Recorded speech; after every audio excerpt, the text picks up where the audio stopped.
Yep. Changing to Lambo. See you on Lambo. Thank you for sticking around with thank you sticking. Happy birthday, Davey. Happy birthday.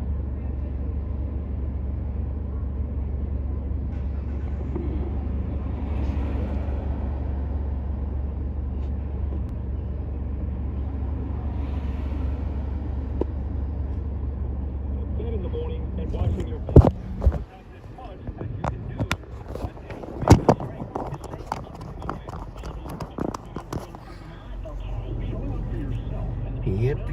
Yep.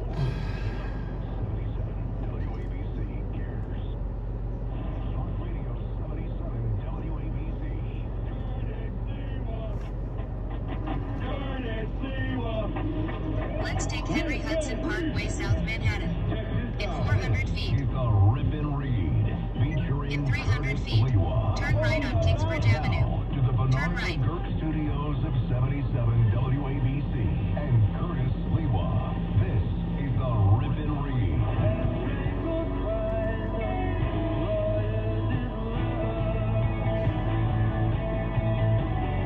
Lawyers, ambulance chases, liars for hire. Some of whom, when they pay a nice hefty fee to the Democratic Party or Republican Party, who's ever in charge, annual dinner, they get put into black regal robes, and they all try to tell us that, oh no, you get to vote for judges. They almost never have competition. So it's pretty much a coronation, but Justin Ellick, I would like you to refer this to King David II, Sid Rosenberg, because I am following the orders from headquarters that he gave about a month ago, even though Noam Laden and James Flippin of our news department seem to be oblivious to what King David II's orders were. You need to mention the name of the judge. And so we are naming and shaming judges, as we have continued to do, not just DAs. It's a knee-jerk reaction. Always blame Alvin Bragg. Well, most of the time he is guilty. But there are some times that his assistant DAs will ask for bail or actually remand somebody to Rikers Island, no bail. And that is true of some of the other district attorneys. Not in the majority of times. They love to turn them loose. But oftentimes we find out when Nancy does the deep dive that it was really the man, the woman, or the transgender in the black regal robes who was a judge who made that decision. And this is just such a case. And it was incredible because Nancy, when she did the deep dive, she said to me, Justin Ellick, this guy is a Republican. There are not that many Republicans who were appointed to the bench or ran for the bench anywhere in the 5 boroughs. There are a few, but it's a small handful compared to the Democrats. Let me give you the gory details. In the month that just preceded us, 50 women were smashed in their face, broad daylight. And Eric Adams, swagger man with no plan, declared it to be a perception of crime. These were 50 women below 14th Street in Lower Manhattan. And there were some additional women who got clocked right in their face in the outer boroughs, especially in Brooklyn. There was one woman, a mother of 3. Her job each day was to write on a check, which is, a Herculean task. She's walking home. Her brother's restaurant is right below her own apartment. And as she's prepared to cross the street after completing another day of work to get a little rest and relaxation, this black guy comes out of a hallway and on video clocks her. Where's my hits pizza? her so hard. Alexa, She reels where's my towards pizza? the street. She's spitting out her teeth and blood. She's stunned. She's dazed. More details. It turns Go to your out he orders on broke her Amazon. jaw and he broke her eye socket. Incredible. Alexa, Incredible what's damage. going And on? he just walked off. The brother, seeing this in the restaurant, chases him down with one of his workers, and they slam him to the ground. And Live from eventually- NPR Alexa, stop. News. And he's turned loose the first time by Eric Gonzalez, who's a Turn right on down the Kingsbridge road. Avenue. He just doesn't get the same attention in Brooklyn. And he's permitted to go out and potentially possibly do it again. Upon review, Eric Gonzalez is getting a lot of heat for that decision, so he decides to go back into court. And now he's rearrested on a charge because the indictment is superseding the original charge, which was a misdemeanor to a full-blown felony, second-degree assault. It should have been first-degree assault, but whatever. And he asked for $25,000 bail. Finally, Eric Gonzalez, the DA in Kings County, Brooklyn, grew a pair. But oh no, turn him loose. Brooklyn State Supreme Court Justice Matthew Sciarrino was going to have no part of that. He looked at this guy. He said, well, I see you clocked a police officer in the face in 2018 and he turned you loose. In 700 feet, I see you did the turn same left thing on in West 2019 to a 230th Street, security guard then stay to the and right. he turned you loose. And now I see you broken the jaw of this mother of three. You broke her eye socket, and you caused her to lose teeth. And you know what? I'm going to make sure that it's a trinity, a trifecta. I'm turning you loose. No bail. I'm not remanding you to jail. You're out in the streets because I can see, according to this previous report, you're a schizophrenic. So right there, you would have said, well, commit the guy. Send him for an observation. Get 2 psychiatrists, and if their report is agreeable, you can commit him to the state. Kings County Psychiatric Facility is right there. But oh no. He says, I can't set bail on someone who is not a flight risk. And then he refers to Andrew Evil Eyes Cuomo. Remember in 2019, he was the governor. He was the author. He passed no cash bail. He signed it into law. And he muscled legislators to make sure it was a slam dunk. In America, you are still innocent until proven guilty. And that's whether you're black or white, that's whether you're rich or poor. We're going to end the cash bail system once and for all. We're going to do it in New York, and we're going to do it this year. Yeah. So now he's trying to resurrect his political career. He, Andrew Evil Eyes Cuomo, is the reason that crime is out of control. Him. And Judge Matthew Sciarrino, he immediately hid behind Cuomo and said, see, you can't set bail on someone who is not a flight risk. Look. That was the edict from Cuomo. But that's a fake, phony, fraudulent, fugazi excuse. First off, this guy was elected as a civil court judge on Staten Island and then was appointed a Supreme Court justice on Staten Island by who? Michael Bloomberg. Believe it or not, Justin Ellick, he is a Republican. He's a Republican, one of the few Republican judges. Then you say to yourself, how can this be that they just move these judges around like pawns on a chessboard, where you can take somebody who is knowledgeable about civil concerns, about lawsuits and such, and then put him in criminal court or put him in family court, even though he knows absolutely jack diddly squat nothing about it. Well, we're going to reserve this for a different show because this is done by the Office of Court Administration, the OCA, which is like a mafia. So oftentimes you have judges who are hearing cases that they have no idea what the case law is, because they weren't schooled on criminal law or family law or civil law, depending on what their specialty is. They get assigned to one court based on their specialty, they get elected based on their specialty, and then all of a sudden, they're put in charge of criminal court cases, like in this case, where the turn 'em loose Brooklyn Supreme Court Justice Matthew Sciarrino turned this enemy of society loose to do it again. By the way, this guy hangs out across the street from the victim. She's afraid to go outside. Her life is destroyed, and he is free to do it again. He fancies himself, Matthew Sciarrino, this judge, as a legal expert on Star Wars. He is a Facebook freak, a meta freak.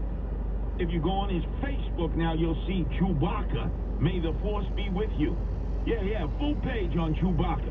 This is the kind of guy, Lou Ruffino, that if he saw you sitting there at a diner, he'd want to take a picture of what you were eating, your Grand Slam breakfast, and want to post it. The guy constantly posts. He got into trouble. He was communicating with attorneys who were before him with matters of law on both sides, and they told him to stop. Turn right on But he Godwin wouldn't. Terrace. This guy is a graduate of St. John's Law School and St. John's. He should be stripped of his alumni status. He has a for sale sign on his house in Rossville in Staten Island. I am encouraging squatters to squat there. And worse, he has decided to pick up and leave. And he is retiring, taking early retirement in Florida because he is catching so much heat from people like Nancy Sliwa, myself, and others who are saying, wait a second, why are we protecting him because he's a Republican judge? Originally, he was out in Staten Island when he wasn't a judge. He was campaign manager for many campaigns out there. He ran their website. There's been crickets coming from the Republicans out on Staten Island about this guy. This guy is one of their own.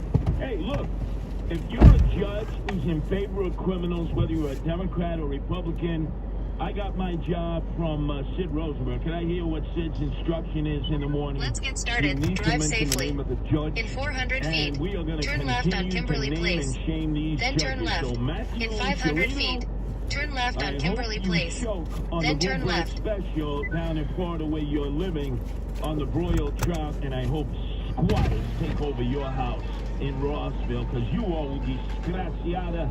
You are a shanda. Check this out. It's the Rip and Read featuring Curtis Lewa. Talk Radio 77 WABC. 77 WABC, D'Agostino and Associates, the injury. D'Agostino and Associates, the injury firm. 888-24-LAW-24. Call me for free consultation. D'Agostino, Law. Turn right on Godwin Terrace. Go to WABCRadiostore.com Speed right trap now. reported ahead. The only online store you can't shoplift from. Get the new Curtis Lewa collection. Jackets, hats, bags, and hoodies. And now they're going like hotcakes. Introducing the Curtis Lewa bundle. It's the crew next shirt, a mug, a t-shirt, and personal message from yours truly, me, with my signature. Go to Turn right on Broadway. WABCRadiostore.com right now. You can't shoplift from this store. Cards issued by Southern Bank and Celtic Bank members FDIC terms and conditions apply. Are you the decision maker in your company? Consider this. For the first time in decades, better option for a corporate card and spend management platform. Meet Ramp, the only corporate card and spend You've management arrived at your system designed to help destination. You spend less money. In so 600 you can make feet, more. turn Most right. corporate credit cards offer points as incentives, but those points amount to less than their worth in real cash value. Ramp's business cards offer you cash back, real money in your pocket. Plus, you can Yeah, almost there. How you doing? collects and verifies receipts automatically. Just which means check the you'll stop GPS. wasteful spending and close your books in hours instead of days. Businesses that use Ramp add up to 5% to their bottom line in the first year. If you're a decision maker, adding Ramp could be one of the best decisions you've ever made. And now get $250 when you join Ramp for free. Just go to ramp.com/free. In 300 feet, turn right. ramp.com/free. You can depend on us. New York's talk station, 77 WABC. Turn right on Bailey Avenue. 77 WABC newsroom is buzzing with information. Right now, 77 WABC hosts are doing research for their shows. Right now, 77WABCRadio.com is handling worldwide traffic. Right now, the 77 WABC radio app is showcasing live radio, podcasts, the 77 WABC radio store, and more. Right now, you're listening to 77 WABC. Talk Radio 77 WABC. In 700 feet, turn right on West 230th Street. Then turn right.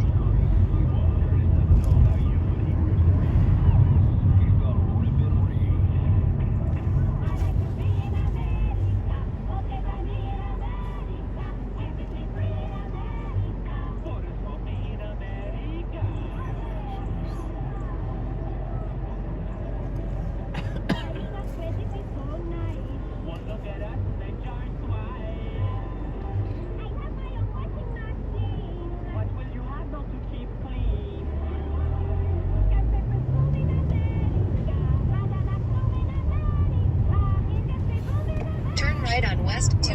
230th Street. Then turn right to I-87 North, Major Deegan Expressway.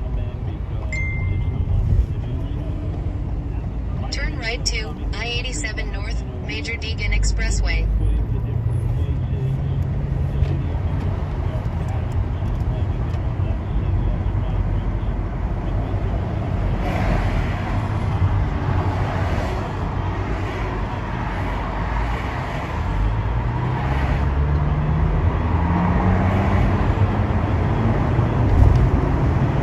In 1.5 miles, take exit 13, east 233rd Street.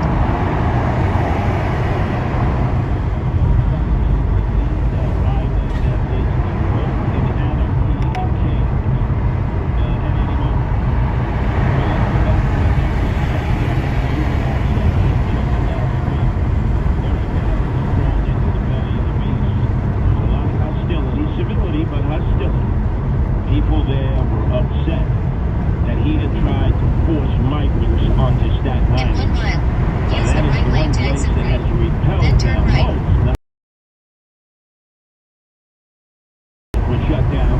I'm proud to say I was a part of that effort. The Democrats, Republicans came together in a coalition, and they had lawyers who went into court and fought and won. But the injuries will take quite some time to heal.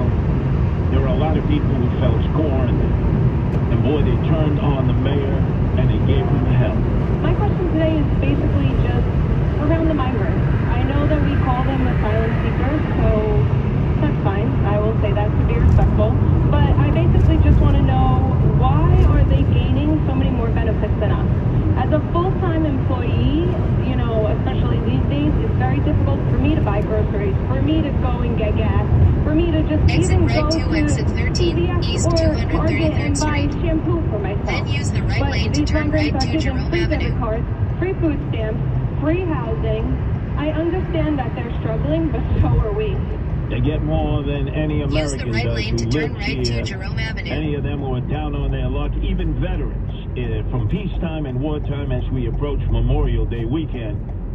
These illegals, these migrants get more. But the mayor was so defensive. The mayor of the illegal aliens, Eric Adams, was spitting an illegal alien per day. No one in the social service system who's an American, who is a citizen of New York City, gets that. The veterans don't even get that. So what are you going to say about that again, Eric Adams? What are you going to say? In 1,000 feet, stay to the left. If he was strapped to a lie detector machine, everyone in that room at Huguenot would have been blown to kingdom come. Such a degenerate liar. Such a degenerate liar. And then a woman rose up and said, you're also Stay to the so left to Bainbridge concerned about Avenue. the migrants and the migrants being able to work. About 5 minutes ago, you mentioned that it was un-American not allowing the migrants to work. Yes. There are thousands of New York City employees who were terminated over a vaccine. My question to you is, why are you still fighting us in court? It's not about the vaccine, that's over and done with, right? But why is New York City still fighting the thousands and thousands of us that are still out of work? I mean, think of that, ladies and gentlemen. Our own citizens lost their homes, lost their jobs, lost their businesses, lost their savings, were not permitted to get another job at first because Eric Adams, who did not have to continue that policy of Comrade Bill de Blasio, the part-time mayor, the dope from Park Slope, who imposed it 10 days before he left office. No, this was personal. This was Eric Adams saying, I'm in charge. You'll do what I want, my little pretties, or we'll fire you. In a quarter of a mile, turn And left yet, on if East it's Gun a Hill illegal Road. alien migrant issue, he rolls over for them. And who is he in partnership with? He's in partnership with Catholic Charities, and I want to applaud many of you who went to Mass and church service at a Roman Catholic parish over the weekend, and you were giving the priest, the deacon, whoever was in charge, saying the service hell about their relationship to Catholic Charities and insisting that none of the money that you were donating for the survival of the parish or the survival of the parish school that the Archdiocese and the Brooklyn Queens Diocese are closing each and every year in order to give money to the illegal aliens. I want to thank you for giving them grief, because finally the Catholic Charities chairman here in New York City spoke about really what this is all about. Monsignor Kevin Sullivan said that this is a conflated effort of Catholic charity in South America, Central America, the Caribbean, and right here in North America to bring in these illegal aliens by the busload. Turn left on East Gun Hill Road. International organization, I think you've got to have a counterpart, in Caracas or some other kind of a place. Is there any kind of conversation possible there? Yeah, there is. I mean, last June, I was at a meeting of Catholic Charities from all of Latin America and the Caribbean. Yes, there is conversation with them. And, Errol, the problem is global. As you said, global. It's a global inequity. I mean, there's so much wealth here in the United States, so little wealth in other countries comparatively. And I'm not saying that's necessarily all that bad or awful, but that's the reason why so many people want to come to the United States, because here's where they can provide for their families. Let me tell you, that's not the definition of what we've been told an asylum seeker is. Not that they're here to provide for their family. We get that. If you could, you would. But this guy, Monsignor Kevin Sullivan, if you know him out there, this guy sounds like a liberational theologist. I mean, it's sort of like spread the wealth. You might as well say that. But also he pointed out how there are Catholic Charities divisions all throughout South America, Central America, the Caribbean, that are working in tandem with those in North America, especially America, to bring more illegal aliens in. And whose dime are they doing that with? No, not the Catholic Church's dime. No, not from any money that goes into the wicker baskets on Sunday. No. Not for any comes from the Biden administration. The Biden administration gives Catholic Charities money. They use that to transport the illegal aliens, to clothe them, to feed them, to house them, to give them gift certificates of $100 at Target. They do this every day. And yes, they have professional agitators who are on their payroll, who agitate to bring in more. Yeah. At the behest. You've arrived at your destination. Thank you. Have a good day. Good luck. Thank you for the Thank you. Have a good day. When you think of all the Hispanics who have come in, most of them are Catholic. They are going to be grateful to the Catholic Charities, the Catholic Church, and they're going to show up for the Spanish-speaking Mass in many of the parishes in which it's packed. The English-speaking Mass, you can roll a Brunswick. Have a new group, because Haitians are predominantly Catholic. You can see that in many of the parishes where Haitians live. They have a Mass in Creole that is packed to the rafters. And on this last Friday, Eric Adams, mayor of the illegal aliens, swagger man with no plan, met with Haitian leaders of the New York City community with Catholic Charities to prepare a contingency plan for when Governor DeSantis of Florida begins to start busing them up to New York City, because Eric Adams recently declared New York City to be the Port-au-Prince of America and gave a link to his tweet in terms of how you could get from Florida up to New York as a Haitian who may have just arrived from the embattled island of Haiti, where it is in chaos and anarchy prevails. So it's a plan here.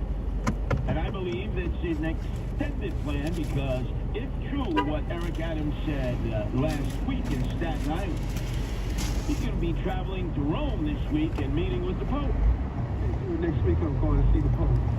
And that's all part of this strategy with Catholic Charities, is to get Pope Francis to bless him as a great Red light camera reported ahead. For him, because he's leading the way in bringing all these illegal aliens in, which is the will of the Roman Catholic Church for a number of reasons. John Napoli, controller of the state of New York, issued a report yesterday. The number of New Yorkers going hungry has increased because clearly we're spending money on illegal aliens. But if you said that to Eric Adams, He takes umbrage to that. Migrants and asylum seekers are not getting more than everyday New Yorkers. Well, everyday New Yorkers are getting less. They're going hungry in greater numbers. Let me give you the latest from NYCHA. NYCHA is cutting its unarmed security program at its senior buildings. That means they will have no protection. But the mayor has actually increased the budget for private security at the migrant encampment. So yes, you are spending way more money on the migrants. Migrants and asylum seekers are not getting more than everyday New Yorkers. You degenerate liar. Story after story. Look at what just happened was exposed in the New York Post, right there in the heart of the Great White Way, Broadway, opposite the Gershwin Theater, which has the musical Wicked, on 50th between Broadway and 8th. The 141-room Square Hotel, 5-star top shelf, meant for top-end tourists. As a Japanese restaurant and bar in the lobby, it has marble bathrooms and floors, flat-screen TVs.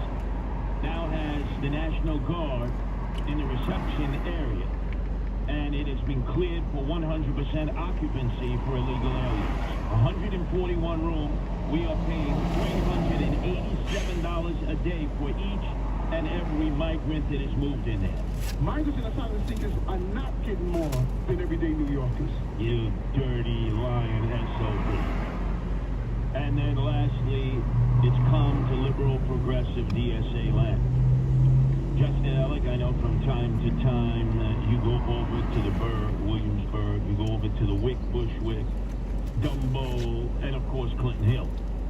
It is the epicenter for so many progressives. And now they have had crammed into one block in just 1 year, 4,500 illegal aliens, migrants, at 47 Wall Street, right near the Brooklyn Navy Yard in Clinton Hill. Compared to Creedmoor, compared to Randall's Island and Floyd Bennett Field, those pale in comparison.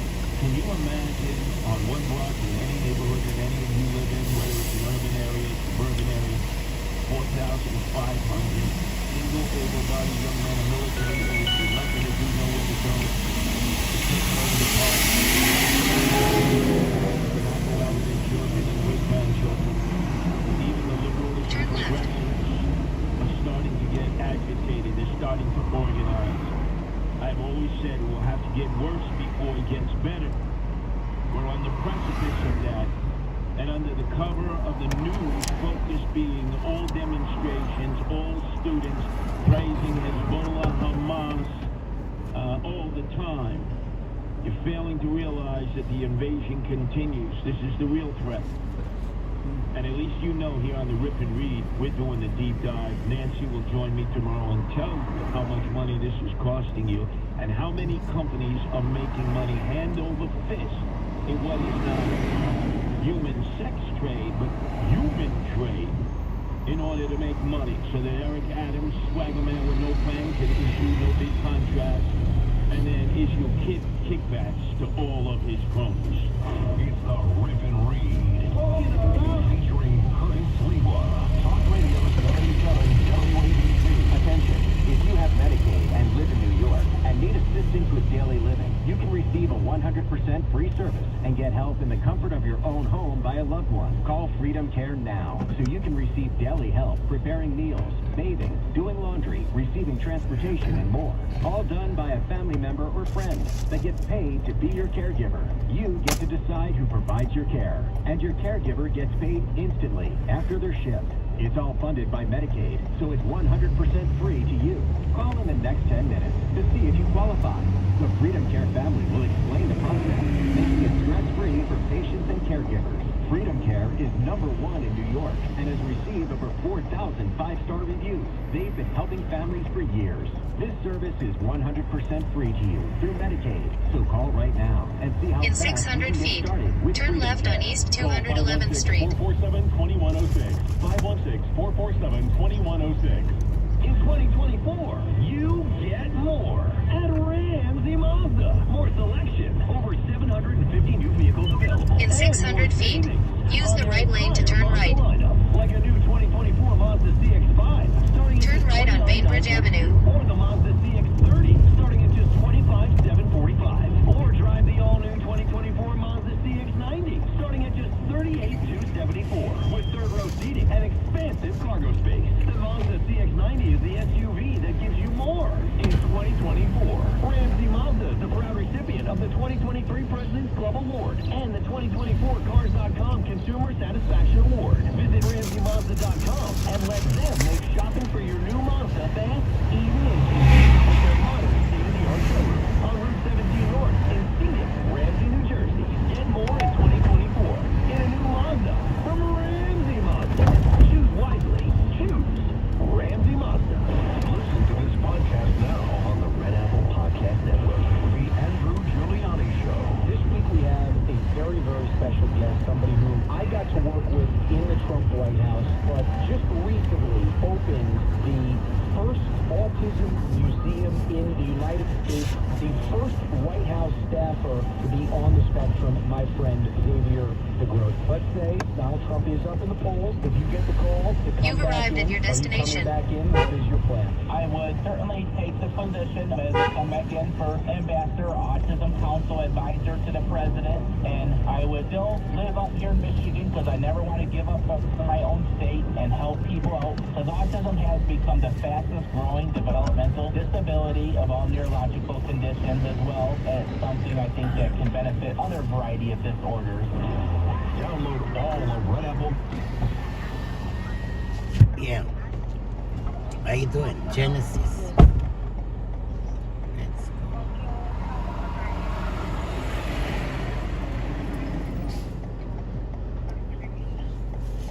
Genesis.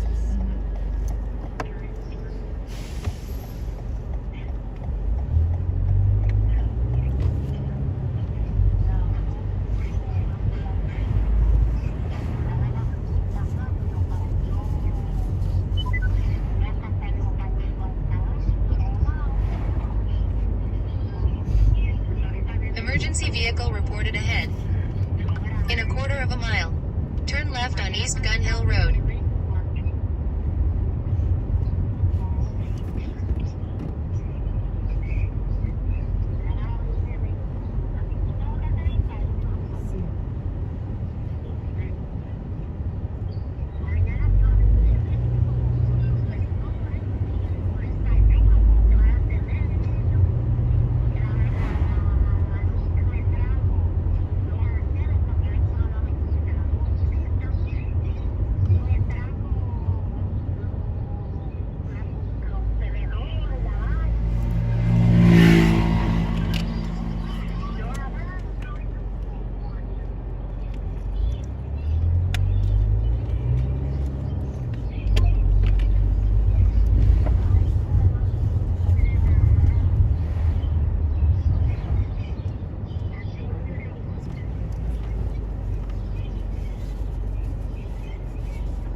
Mayra dice, ya cállate, tú eres un monstruo, no te quiero. A Mayra le dice. Cállate, tú eres un monstruo. Turn left on East Gun Hill Road.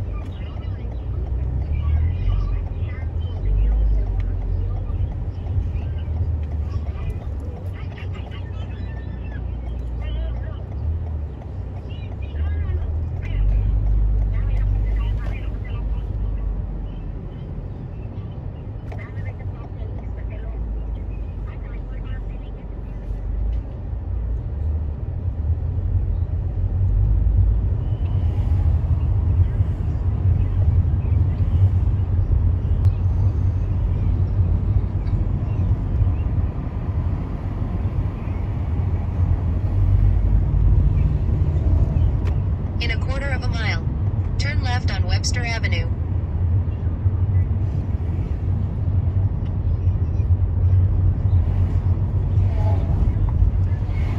Ay, mami, oye. ¿Tú sabes lo que pasó? Que era mío. Al año ese,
Webster Avenue. Ayer me seguro y a buscar.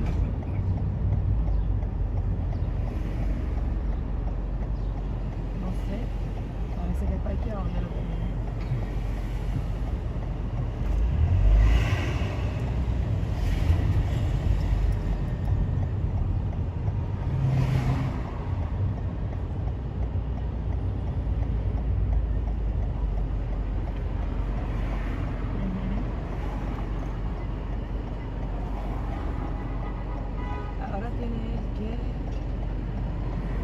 Ahora tienen que pagar esa guagua.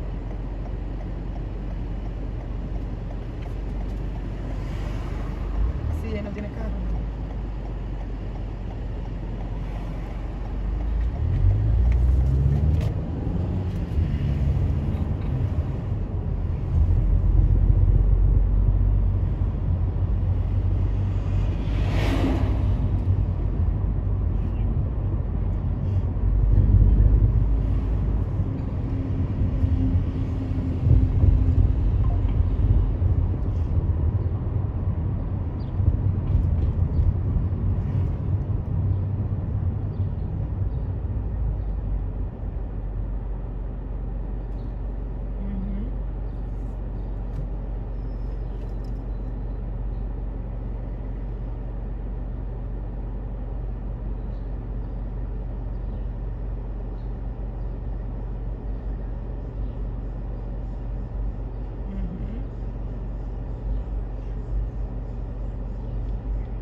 You've arrived at your destination.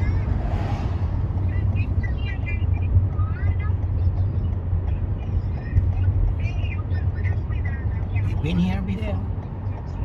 Aquí? Yeah. Thank you. Have a good day. Gracias.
Wall Street stocks are in positive territory. The Dow up 93 points.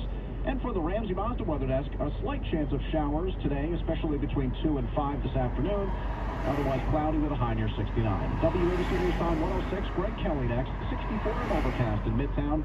I'm James Flippin. The Greg Kelly Show. Hey, how many thoughts does the human brain have in a day? There's some debate about this, and researchers seem to believe 60,000 thoughts a day go through your brain and my brain. That's a lot of thinking, don't you think, right? That's a lot of stuff. And you can't send 60,000 texts a day. You can't say 60,000 things to your friends, family, coworkers, associates, right? You don't. They are making such a big deal, trying desperately to make any little thing that Trump said in 2017 or 2016 or 2015, maybe we should do that, I don't know, into blockbuster information that turns this case upside down and totally sends Trump up the river because he said something to Hope Hicks once in 2017. According to Hope Hicks, this is not incontrovertible. It's just a mess. It really is. And to see our president every day, he's back in court right now. Back in court. Can you believe that? Everything that's going on, and they're bothering him. The world is on fire. Jewish people are being harassed. I know we've gone over this, but it just hits me again. I mean, this is real. This is happening. It's now 3 weeks, and he's essentially grounded. And now, that judge, that nervy judge, God forbid you criticize anything about this, Donald Trump, he's now threatened with going to jail. You heard about that, right? The judge is like, I am this close to sending you to jail. This close. This close? Hey, by the way, the race is very, very close. The race is close. The race right now, Donald Trump has a slight edge to basically they're tied. Imagine that. A guy with 4 indictments in a criminal prosecution right now is tied with the President of the United States, Joe Biden. As he gets off of Marine One, Donald Trump has courtroom sketch artists looking at him, right? And you know how we're programmed to think about those guys, right? They always kind of seem guilty. But the mainstream media must acknowledge that this is still a very competitive race, one that Trump is probably going to win, in my opinion, but listen to this from the Sunday shows. This Week with George Stephanopoulos starts right now. Dead heat. Let's get out and work together and get this done. We will make America great again. 6 months to Election Day. Our new poll shows a tight race for the White House. Wow! Jonathan Karl, not George Stephanopoulos. There's some fake news right there. Dead heat. Tight race. Our polls, our analysis. Imagine if Trump weren't in jail. Or in custody, basically, with this judge. He can't leave. He can't say what he needs to say. What would the race be like then? What if we had a full and fair debate about what's going on in the world and in the country? Let's take Joe Meshulam Biden would be Parkway, losing by Bronx, 20 and points. Henry Hudson Parkway, Right? South I mean, Manhattan. you can't defend this stuff. You can't defend losing in Afghanistan. You can't defend not having a border. You can't defend sexualizing children. You can't defend any of that crap. So they have to run on other stuff. Abortion and fear-mongering about Trump. You can't run. You can't swing a country if you're anti-Semitic or at least tolerating anti-Jew hatred. And that's what Joe Biden is doing.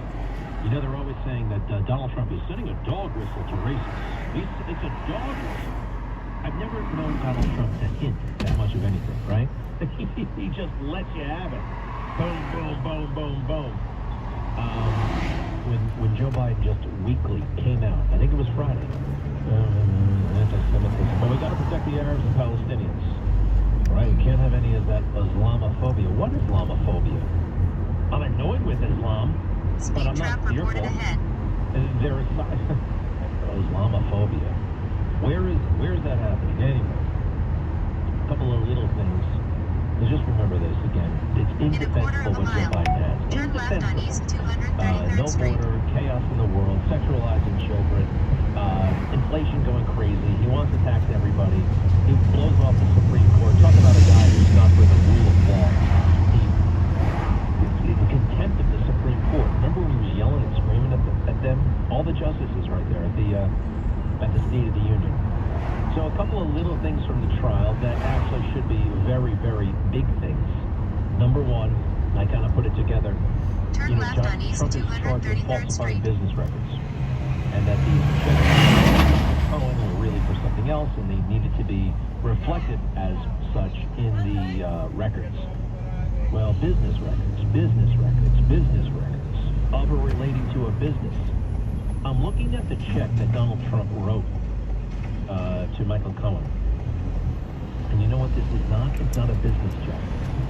It actually is a personal check. I have it right here. It goes, it has Donald Trump. That's the Donald J. Trump. It doesn't say the Trump organization. It's from his Speed trap personal reported account. ahead. And he's writing it to Michael Cohen. Who is Michael Cohen? His personal attorney. I also looked it up. When Trump became president, Michael Cohen was suicidal that he didn't get a job, but they made him feel good. Hey, Mike, you can run around saying you're my personal attorney? Sure, what the hell? In 500 feet, I mean, turn my real right, lawyer, then turn he right. doesn't seem to mind. The guy named Mark Kazowitz. So you can do that if it helps you. Turn right, I want to then help you, turn Michael. right. So he runs around saying, I'm the personal attorney to the president. And I have this documented. It goes all the way back. He made a formal statement, Michael Cohen. And all of these counts apply to checks that were written in 2017. Just about all of them. 2017 into 2018. So a person, they're not business records. And the Trump team brought this up to the judge before the trial. And in a 30-page, convoluted, can't understand it ruling, he basically is doing backflips to say that, no, this is a business record, or we're going to let the jury figure it out. That lets him off the hook right there. Falsifying business records. It's not a business record. Yeah, I paid a lawyer once. I had a pretty hefty fee that I had to write a lawyer a check, and I don't think I made a record of it. I guess I declared it that was it tax deductible. Take care of it. I had to fight for my freedom and for my livelihood and for my name, and I fought like hell. And I was vindicated. I was exonerated. And about 6 weeks later, you get a bill. What? How? What? These lawyers. Whew. Anyway, my guy did a great job, but they're always looking at their watch, and they're always writing down the time that they think about you, are with you, having just anything. And the bill can be crazy. So I wrote the check, and that's that. Is it a business record? That was had nothing to do with my business, whatever that was. Being on Good Day New York, I wrote a check from my personal account. I didn't have a Good Day New York checking account. I wasn't the CEO over there. And Donald Trump, he has things that he buys, himself, not the business. That's what this check is. It's a personal check. Nobody has alleged that this is a business check. I think that's pretty significant. The judge discounted it because the judge is totally on the side of, he's a Democrat, and his daughter's making money. Hey, here's something else about all this stuff. You know, I keep hearing that Matthew Colangelo, he is the top prosecutor on the case under Alvin Bragg. And they run around saying, you know, he was an associate attorney general, and that makes him number 3 at the Biden Justice Department, number 3. Associate attorney general, to me, doesn't sound like the third ranking guy. It sounds like everybody there probably calls themselves an associate attorney general. You know, it just doesn't sound like, you know, like there are a million associates at a law firm. Well, I looked it up, and there's a big organizational chart of the Justice Department, and it goes like this. Attorney General, Deputy Attorney General, Associate Attorney General, and there's only one of them. And it was Matt Colangelo, who is now in a courtroom downtown. He's working in lower Manhattan in a local court, a notoriously dingy kind of space. Yeah, that guy, the number 3 guy at the Justice Department. You know who was the number 3 guy at the Justice Department at one point? Rudy Giuliani. Rudy Giuliani was the number 3 guy at the Justice Department. He didn't go work for some district attorney, Alvin Bragg, or anybody else. No, he became a superstar. He decided he wanted to be the U.S. attorney, which is a big, big, big deal. A big, prestigious deal. It's so amazing. I got the chart right here. What is this Matthew Colangelo going from the 3rd highest ranking guy at the Department of Justice, and then he works for Letitia James, and then Alvin Bragg? That's beyond fishy. That's really, it's bad stuff right there. And it gets totally ignored. It's not repeated. It's just, and the other thing here, I read this silly transcript over the weekend. Hope Hicks. All right, I get it. She's pretty. She's a beautiful girl. Same goes for Cassidy Hutchinson. You guys are knockouts. Probably do very well on Tinder. If we went to single bars anymore, you girls would be surrounded. Maybe on, I don't know, whatever it is you do, yep. So what? I mean, remember cartoon characters when a hot girl would walk in, you know, Betty Boop or whatever, and their eyes would bulge out of their head, the tongue would fall down to the ground. Remember that? It's kind of like what the media is like when pretty girls show up. And Hope Hicks, it must be significant because it's Hope Hicks. It's Hope Hicks. Oh my God, she's so beautiful. So what did they have her do on Friday when she shows up? They asked her all about the day the Access Hollywood tape came out. What were you thinking? How bad was it? Who did you talk to? Who did you call? Why did you call them? I mean, it's kind of a no-brainer. It happens all the time. It was a negative story, and we had to figure out what we were going to do about it. It's also known as politics. That's a big thrust of their case, that this Stormy Daniels thing had to be neutralized after the Access Hollywood thing. Because, there was no way that women voters were going to tolerate Stormy Daniels coming forward. Well, people forget what was really going on right around then. That 16 women came forward with different allegations against Trump. All kinds of allegations. And they were, some were serious. I mean, they were lying. Remember the lady from the plane? He was like an octopus. She said Trump was like an octopus all over this lady in the first class seat of a plane where everybody can see them. And it wasn't a flight like to Paris where, they dim the lights and who knows what's going on in the back or first class. It was on the D.C. shuttle. And he says that, she says that Trump is. So, these women accused him of assault. Donald Trump was accused of non-assault by Stormy Daniels. Speed trap reported ahead. It just would not have been a big deal. And now it's apparent that why they justified to themselves why they have to bring up this Access Hollywood tape, which has nothing to do with false records. Well, because of the Access Hollywood tape, they had to write false records to neutralize the Stormy Daniels things. It is all so much garbage. And I'm going to go to court. Actually, I decided I'm going to go to court. I'm going to go to court this week to support President Trump. I pulled some strings, and I think I can get a front row seat. That's going to be happening a little bit later this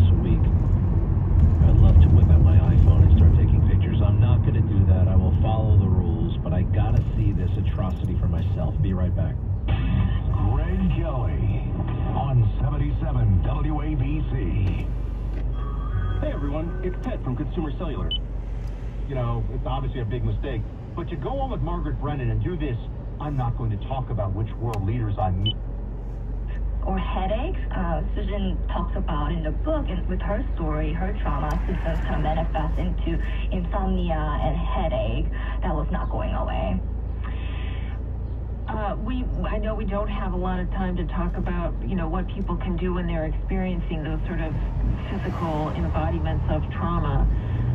One of the things, again, kind of looping back to what I've been seeing on social media a little bit, it is, and Sujin, maybe you've seen this video of like an antelope that has just outrun a cougar, and the antelope falls over and starts shaking and shaking and shaking and shaking, and then the antelope gets up and runs away. And there is a school of thought that says that kind of shaking, right, is a way of repairing some trauma that animal has endured. What can we do as humans, not antelope, to kind of get at that same effect? Yeah. So one of the things that we like to talk about is integration of kind of holistic care.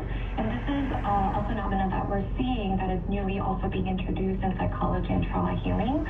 It's the fact that our brain and our thoughts, the way that we react, is all connected to our bodies. And so the way that we treat our bodies are in a quarter of a mile, in the way use that we the right lane to turn right on Jerome Avenue.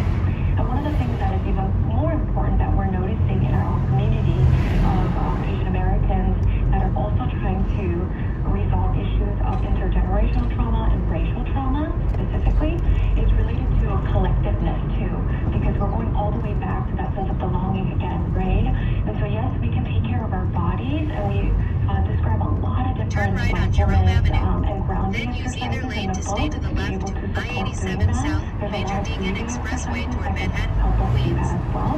And at the end of it though, the way that we end our book is the importance of celebrating our culture and heritage and our history, as well as being able to embrace. Use either lane to stay to the left, I-87 South, Major Deegan Expressway toward Manhattan, Queens. We are external. We don't belong in any spaces, right? And so it goes back to the healing of the source, which is the sense of belonging.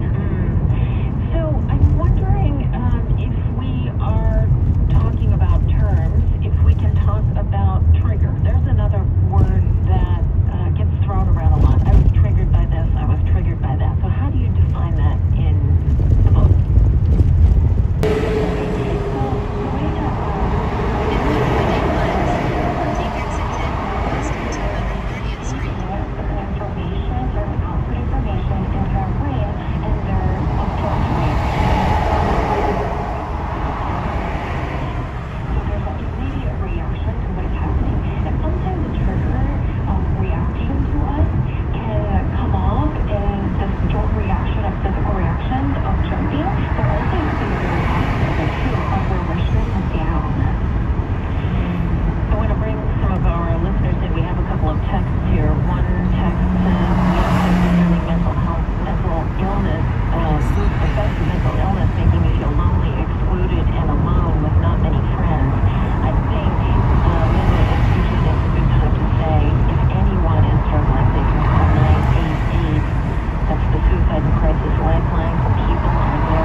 side of growth.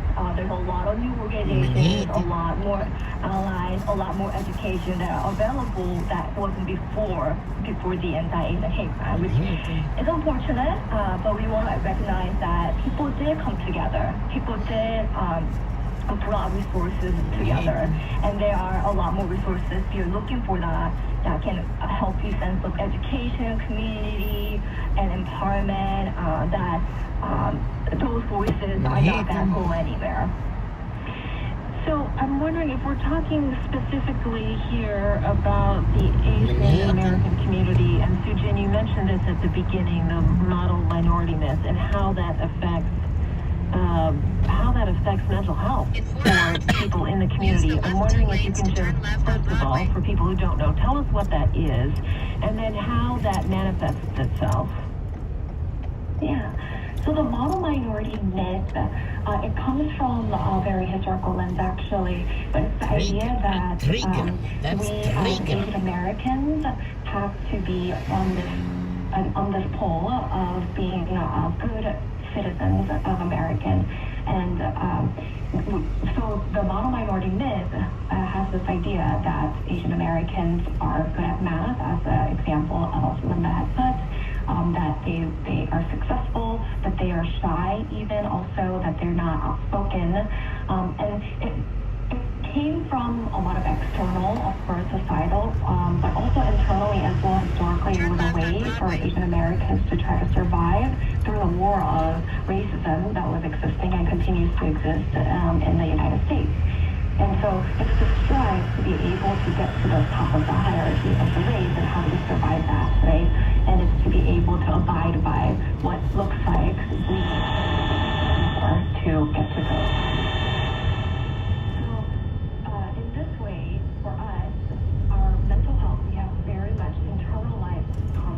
In 1.3 miles, stay to the right to Riverside Drive. Has this perfectionistic tendencies, and it's something that we hear a lot within our clients as well. They come in and they aren't able to let go of the standards of life or the way that we put ourselves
should have a cup of coffee. We're going to get a cup of coffee. In the importance of being able to attend to both. Let me get a cup of coffee. Older generation that we have worked with, Belinda and I come from a background of working with a lot of refugees from Southeast Asian cultures. And for them, the first generation refugees did not really see therapy or seeing a therapist to be any hope at all, because it's talk therapy mostly, right? And they thought that how is talking supposed to be helping me anyways? And I don't want to talk about what happened, right? And so healing just needs to look really differently in a way where it can be approached from a lot of different lenses. And so it's okay for us to have approached in a different way where we're okay to create space for them to be able to talk about that backache, stomach ache. Not that we're going to be able to medically address that, but we can get to a point of being able to talk about how that is influencing their emotions or the other way around as well. Linda and Sujin, I just want to bring a listener into the conversation. Patricia on the Upper West Side. Hi, Patricia.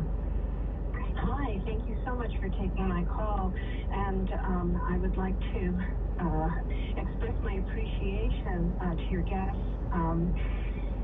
for this subject matter and really exploring this. My parents, my father was Japanese American, my mother was Finnish American, Scandinavian American, and they got married in 1940, and their early marriage years were spent in the throes of World War II, which created all of its own issues and prejudices, etc. So as a mixed-race couple, they faced a lot of challenges, and then even post-war, I'm the baby of the family. I'm 70 years old shortly, so I'm an old baby, but my older brother and sister, and even I, back in the 60s, when I was young, experienced always the sense of never feeling like we ever really belonged anywhere. We were not really a part of any group, and there was a lot of alienation, really, because there was no one who looked like me. I was the only biracial. We were the only biracial mixed-race children in this area of Massachusetts. And so I just recall always feeling like there was not any kind of a group. I didn't, even when I went to college, there was, I was encouraged on one hand to join an Asian student union, and I thought, well, I don't really want to do that because I don't really fit into Asian culture and I don't really fit into Caucasian culture. And I always felt like a woman without a country. And Patricia, thank you. Thank you so much for that. Sujin, I see you shaking your head, and we are hearing that word again, belonging. Say to Patricia. Yeah, so this is something that we hear so often for everyone that is interracial or intercultural as well in their identity, right? Multiracial, multicultural in their identities. And it's this sense of internally trying to distinguish ourselves and to fit into certain box or the other. And so, half of that, quarter of this, quarter of that. But actually what we really try to do in the book is to uncover all of these elements and different parts of us and put it together and to be able to say, I'm actually 100% of this and 100% of that. Because I can embrace it all and I can let go of certain things that does not belong to me and my identity. You've arrived at your destination. Where I Belong, Healing Trauma and Embracing Asian American Identity. Our guests have been Sujin Lee. You've arrived at your destination.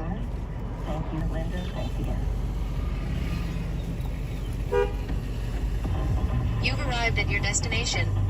Coming up, Ethan Haas joins us to talk In about 300 feet, turn right on 10th Avenue. Then turn right. Flannery O'Connor and his stars with Rolling Stones.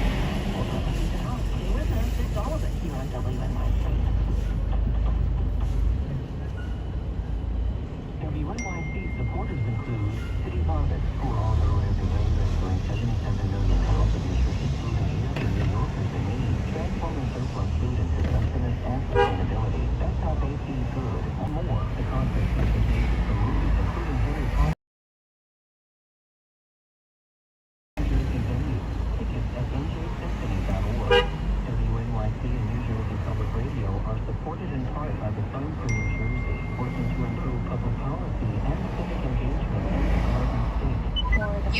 at your destination. Her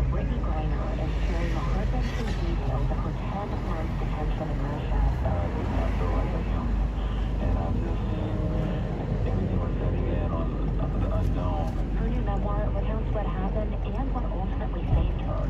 I want to summarize my conversation with Brittany Griner on All Things Considered from NPR News. Today at 4 on WNYC.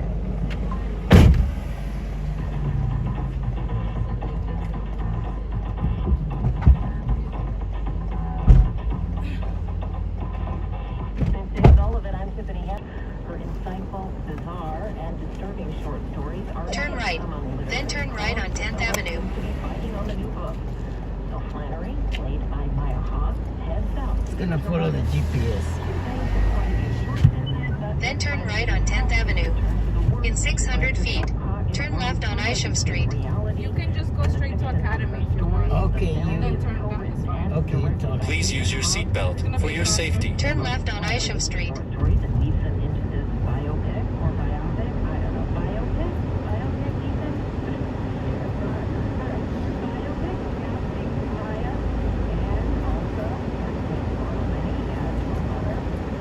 The line between fact and fiction builds us into exploration of faith, race, racism, loneliness that can come with In 300 feet, turn left.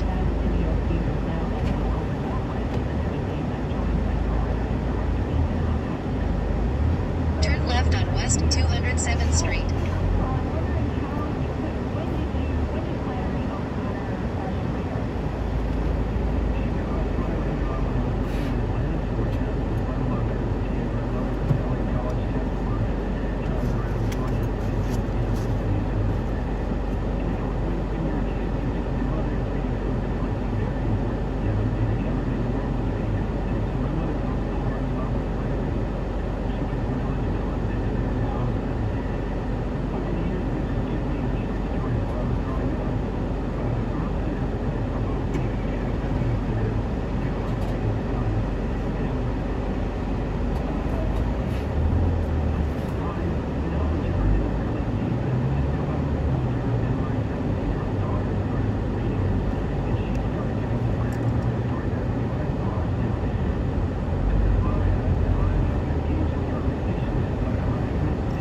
In 500 feet, turn left.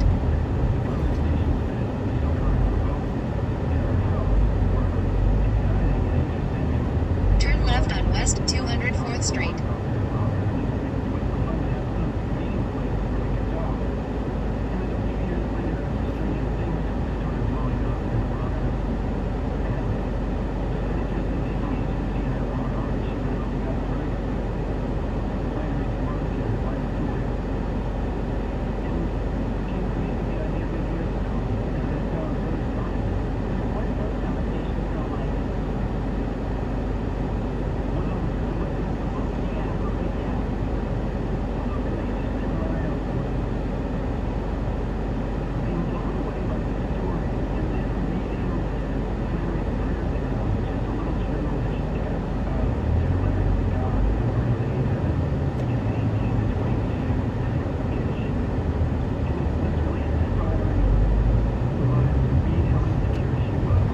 Red light camera reported ahead. Turn left on West 204th Street. In 500 feet, turn left. Turn left on Academy Street.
Speed trap reported ahead.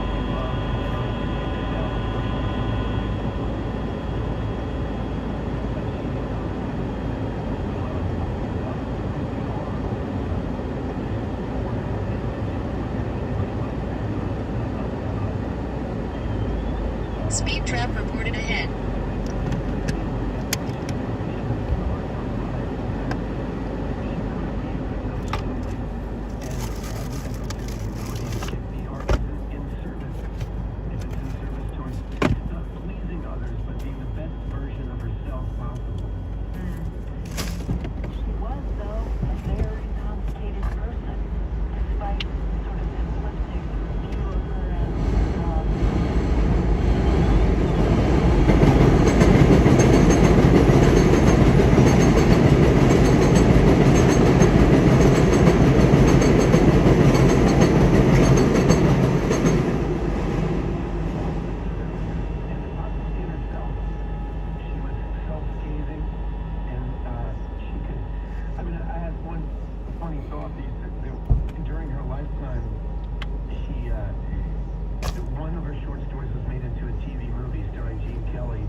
decides that they want to spend their life going into the arts, their parents are afraid for them.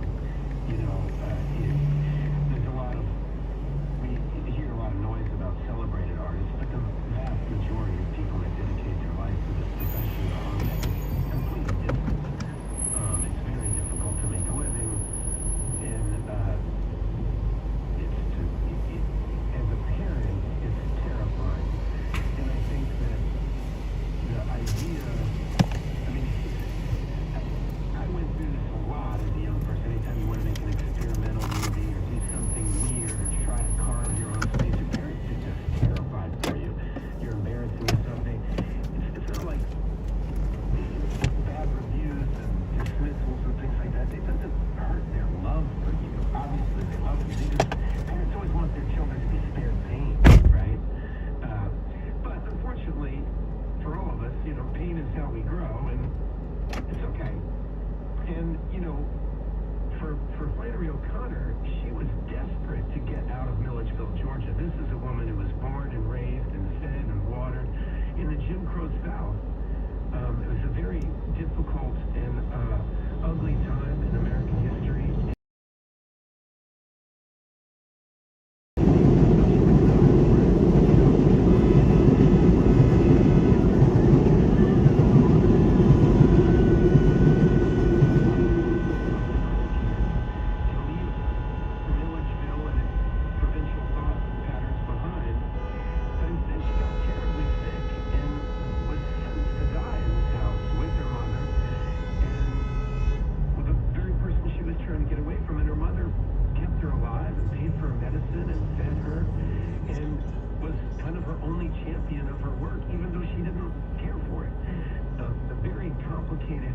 Relationship, and of course it is the subject matter of a lot of Flannery's most dangerous writing, the ways in which she addresses the racism of the people around her and inside herself.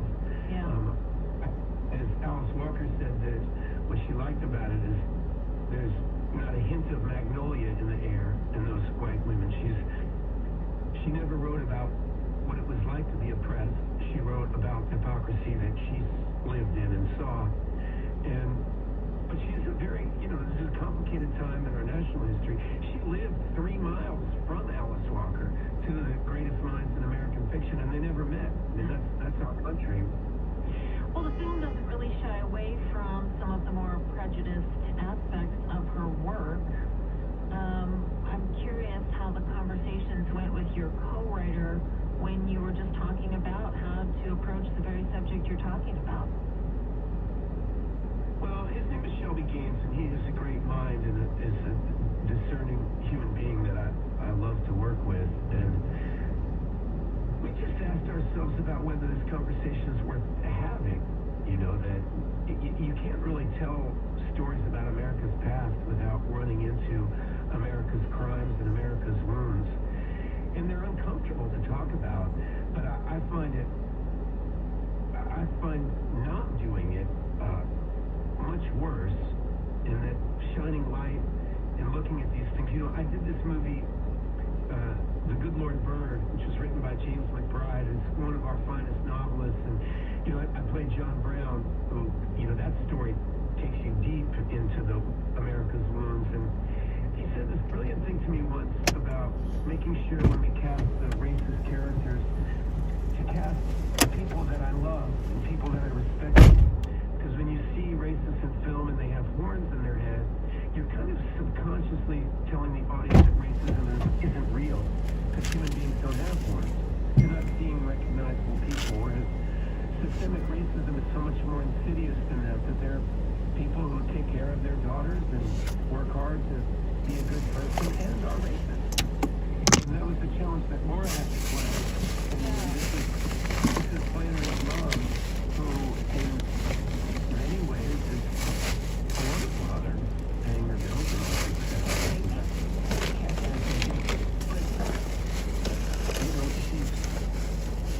You could say she's a victim of her time, and she didn't have the compassion or experience or education to expand beyond it.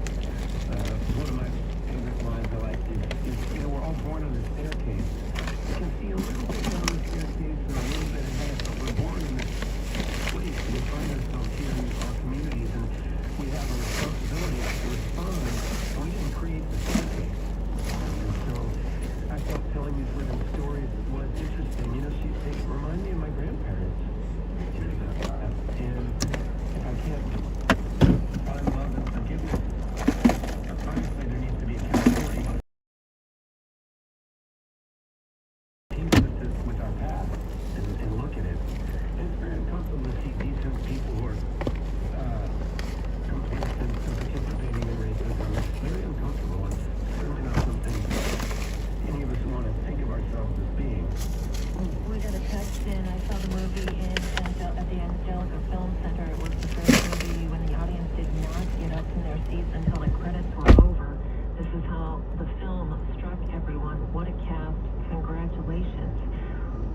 by ALS United Greater New York. May is ALS Awareness Month, and during this time, ALS United Greater New York is working to increase awareness of the disease and the burden it creates for those living with it and their families. More at als-ny.org.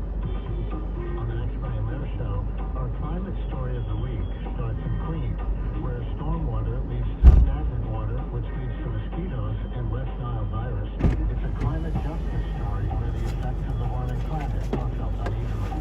Also, Democratic Party organizer Luis Miranda on his new memoir, Relentless, with a foreword by his son, Jim Manuel. The Mayor Show, these days at 10 a.m. on WNYC.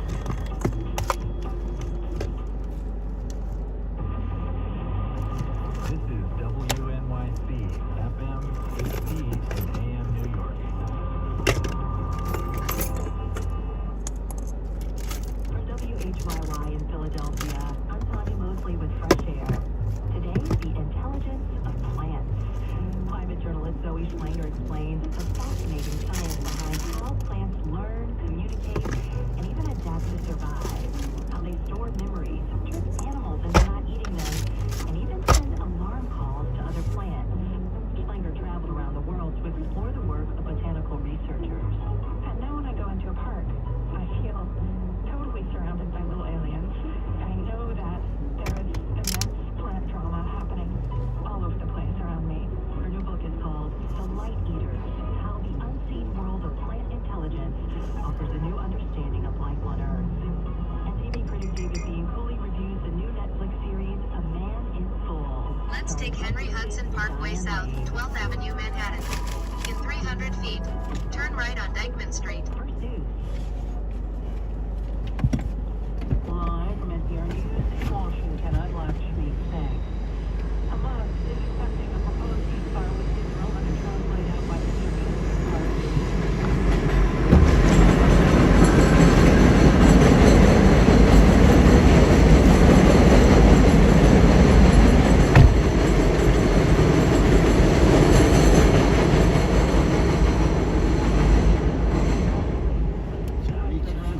Charlie Teacher Train. Refrain from going into Rafah, where roughly 1.4 million Palestinians have sought refuge in a territory where famine conditions under weapons fire are spreading.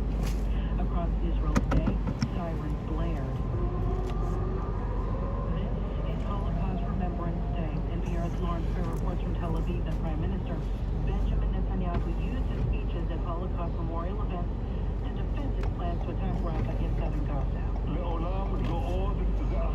Never again is now, Netanyahu said in a speech equating Hamas with the Nazis.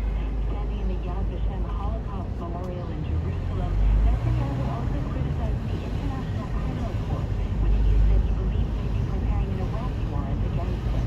Later at a replay... Turn right on Dyckman Street. Demanding his resignation. October 7th is the deadliest day for Jews since the Holocaust. But Netanyahu is deeply unpopular. Polls show most Israelis want him to prioritize hostage and prisoner exchanges over a ground assault on Rafah. Lawrence Brown and Yahoo Television. The judge overseeing former President Donald Trump's hush money payment trial in New York has again found the defendant in contempt for violating a gag order against commenting publicly on witnesses, jurors, and others connected to the trial. Trump's being fined $1,000 for a test violation. The judge warns if Trump violates the order again, he could head to jail. A Texas man is petitioning a state district court to take legal action after the woman he was dating traveled out of state to get an abortion. Texas Public Radio's Jerry Clayton reports the man's asking the court for permission to investigate the out-of-state abortion as a crime under Texas law. An attorney for Colin Davis filed a legal petition last month after he learned the woman planned to travel to Colorado to get an abortion. As first reported in the Washington Post on Friday, the state filing is asking the court for permission to pursue wrongful death claims against anyone involved in helping the woman get the procedure. A recently passed Texas law targets anyone who assists in abortions, including doctors. Abortion rights activists fear the laws may be used to threaten or intimidate doctors or others in states where the procedure is legal. I'm Jerry Clayton in San Antonio. U.S. stocks are higher this hour with the Dow Jones Industrial Average now up 129 points. You're listening to NPR News. This is WNYC in New York, 66 degrees at 2:04. I'm Lance Lucky. Columbia University is canceling its university-wide commencement ceremony after weeks of campus protests over the Israel-Hamas war. Instead of holding a school-wide graduation May 15th, university officials say students will be able to attend smaller ceremonies for schools within the university, and instead of using the South Lawn as usual, those celebrations will be held at the Baker Athletics Complex. Soup kitchens and food pantries are decrying the Adams administration's plan to reduce funding for emergency food services just as child hunger is growing. WNYC's Karen Hughes has more. Food rescue groups see harvest and visits by children and their families are increasing. Last year, 17 months children and families visited food pantries and had in 2019 before the pandemic. Food providers say demand continues to be high with rising food prices, the escalating cost of child care, and expiring federal pandemic aid programs. Some are calling on Mayor Adams to stop his plan to decrease funding for emergency food services to pre-pandemic levels by more than half. They say too many kids and families will have to be turned away from fresh produce and hot meals.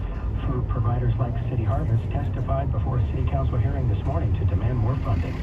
One of fashion's most glittery events takes place tonight in New York City. Celebrities and designers far and wide are preparing for the Met Gala, the annual fundraiser for the Metropolitan Museum of Art's Costume Institute. This year's theme is the Garden of Time, after the J.G. Ballard short story in which a count and his wife live in a resplendent villa surrounded by crystal flowers as they try to stop an angry army from descending upon them. The red carpet begins at 6, and you can live stream the festivities at Vogue.com. 66 now, just a slight chance of a sprinkle. This is WNYC. Support for NPR comes from Fisher Investments. As a fiduciary, Fisher Investments is obligated to act in their clients' best interest. Learn more at FisherInvestments.com. Investing in securities involves the risk of loss. WNYC is independent public media, here to serve you and our entire community. We're listener-supported and proud of it. Financial contributions from listeners like you make our work possible. When you give to WNYC, you're helping to fund the news you count on and the conversations yet to come. Please become a member now. Just visit WNYC.org and click on Donate.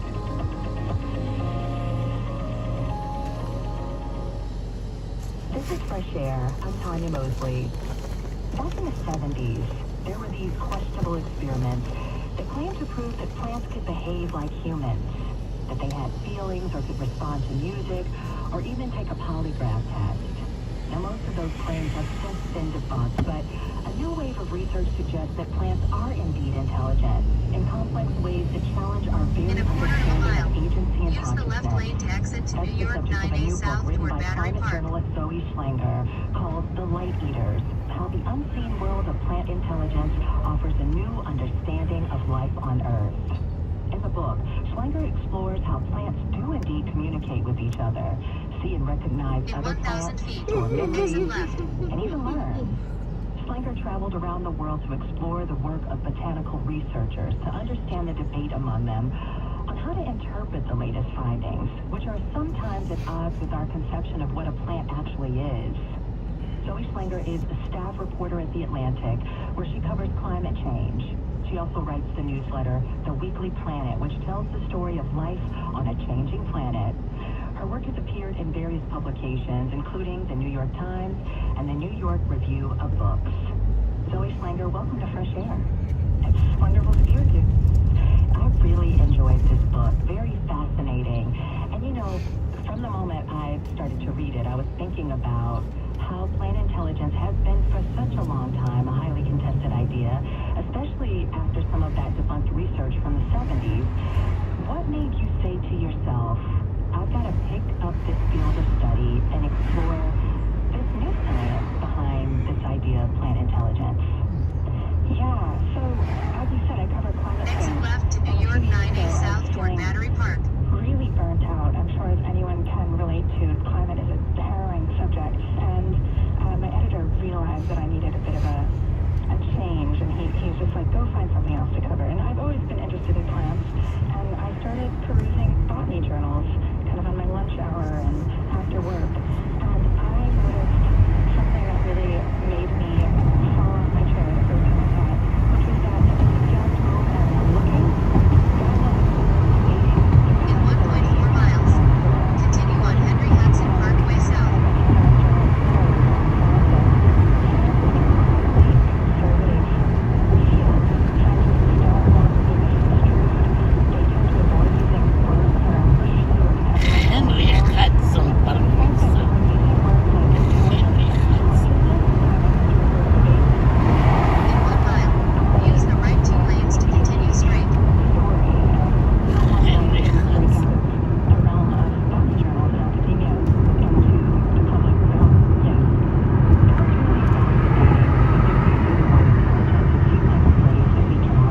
consciousness, but we actually have no way to make certain that anyone else is conscious. We observe consciousness in humans just through inference, through watching behavior or asking a person questions, and we barely have extended consciousness to the world of animals at this point. I think we're all comfortable with the idea that, a dog is, most of us have had an experience with an animal that to us would confirm its consciousness, but in terms of science and philosophy and neurobiology, it's still a bit of an open question. I mean, actually, I'm in New York, and just a couple weeks ago at NYU, there was a conference of biologists and philosophers, and they put out a declaration that sort of extends the possibility of consciousness to insects and fish and crustaceans. So that's just brand new, and that was an extension of another declaration in 2012 that extended consciousness to mammals and birds. So we're barely on the edge of widening the circle to admit other species. But here are botanists suggesting we might have to widen it even further to plants. You prefer this idea that plants have agency. Can you say more about what you mean? Yeah, agency is a little less mushy. You don't need to be certain of consciousness or intelligence to use it. Agency is this effect of having control over one's destiny, so to speak, of having an active stake in the outcome of your life. And when I was looking at plants and speaking to botanists, it became very clear to me that plants have this. They have this lively ability to make choices for themselves, to plan for the future, to use information from their environment and mix it with experiences in their past to make really wise choices for their future. And that can mean changing how their body looks, changing what direction to grow in, changing the conditions that they create for their offspring. There's a whole realm of maternal care in plants. And this is a sort of taking control of one's life, so to speak, that we don't even need to get into consciousness to discuss. It's very clear plants are agentive subjects, at least to me at this point. I'm also thinking about something else, like sometimes when you look at a leaf, you can see the details within that leaf, and it made me wonder, is it right to say that plants have a nervous system? I was able to go to a lab in Wisconsin where there was plants that had also been engineered to glow, but only to glow when they've been patched. So I used tweezers to pinch a plant on its vein, exactly what you're talking about, the kind of midrib of a leaf. And I got to watch this glowing green signal emanate from the point where I pinched the plant out to the whole rest of the plant. Within 2 minutes, the whole plant had received a signal of my touch, of my assault, so to speak, with these tweezers.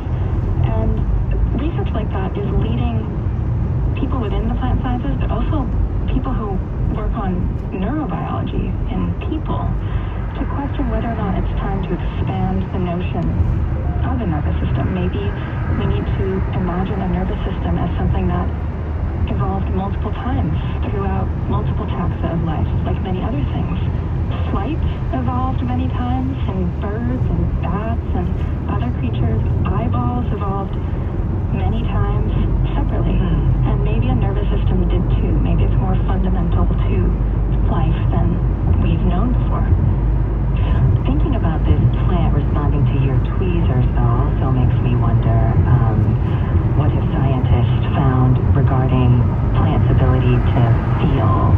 Do they feel pain? We have nothing at the moment to suggest that plants feel pain, but do they sense being touched or sense being eaten and respond with a flurry of defensive chemicals that suggest that they really want to prevent whatever's going on from continuing? Absolutely. So this is where we get into tricky territory. Do we ascribe human concepts like pain or of course,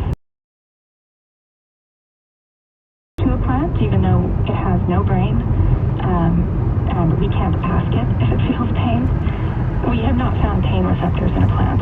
But then again, the devil's advocate view here is that we only found the mechanoreceptors for pain in humans, like fairly recently. But we do know plants are receiving inputs all the time. They know when a caterpillar is chewing on them, and they will respond with aggressive defensiveness. They will do wild things to keep that caterpillar from destroying them further. Like what? Like actually emitting tannins and things like that to stop them from eating them?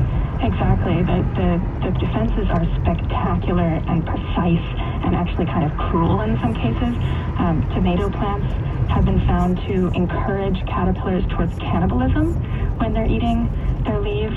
Apparently, caterpillars tend towards cannibalism anyway when there's not enough food around.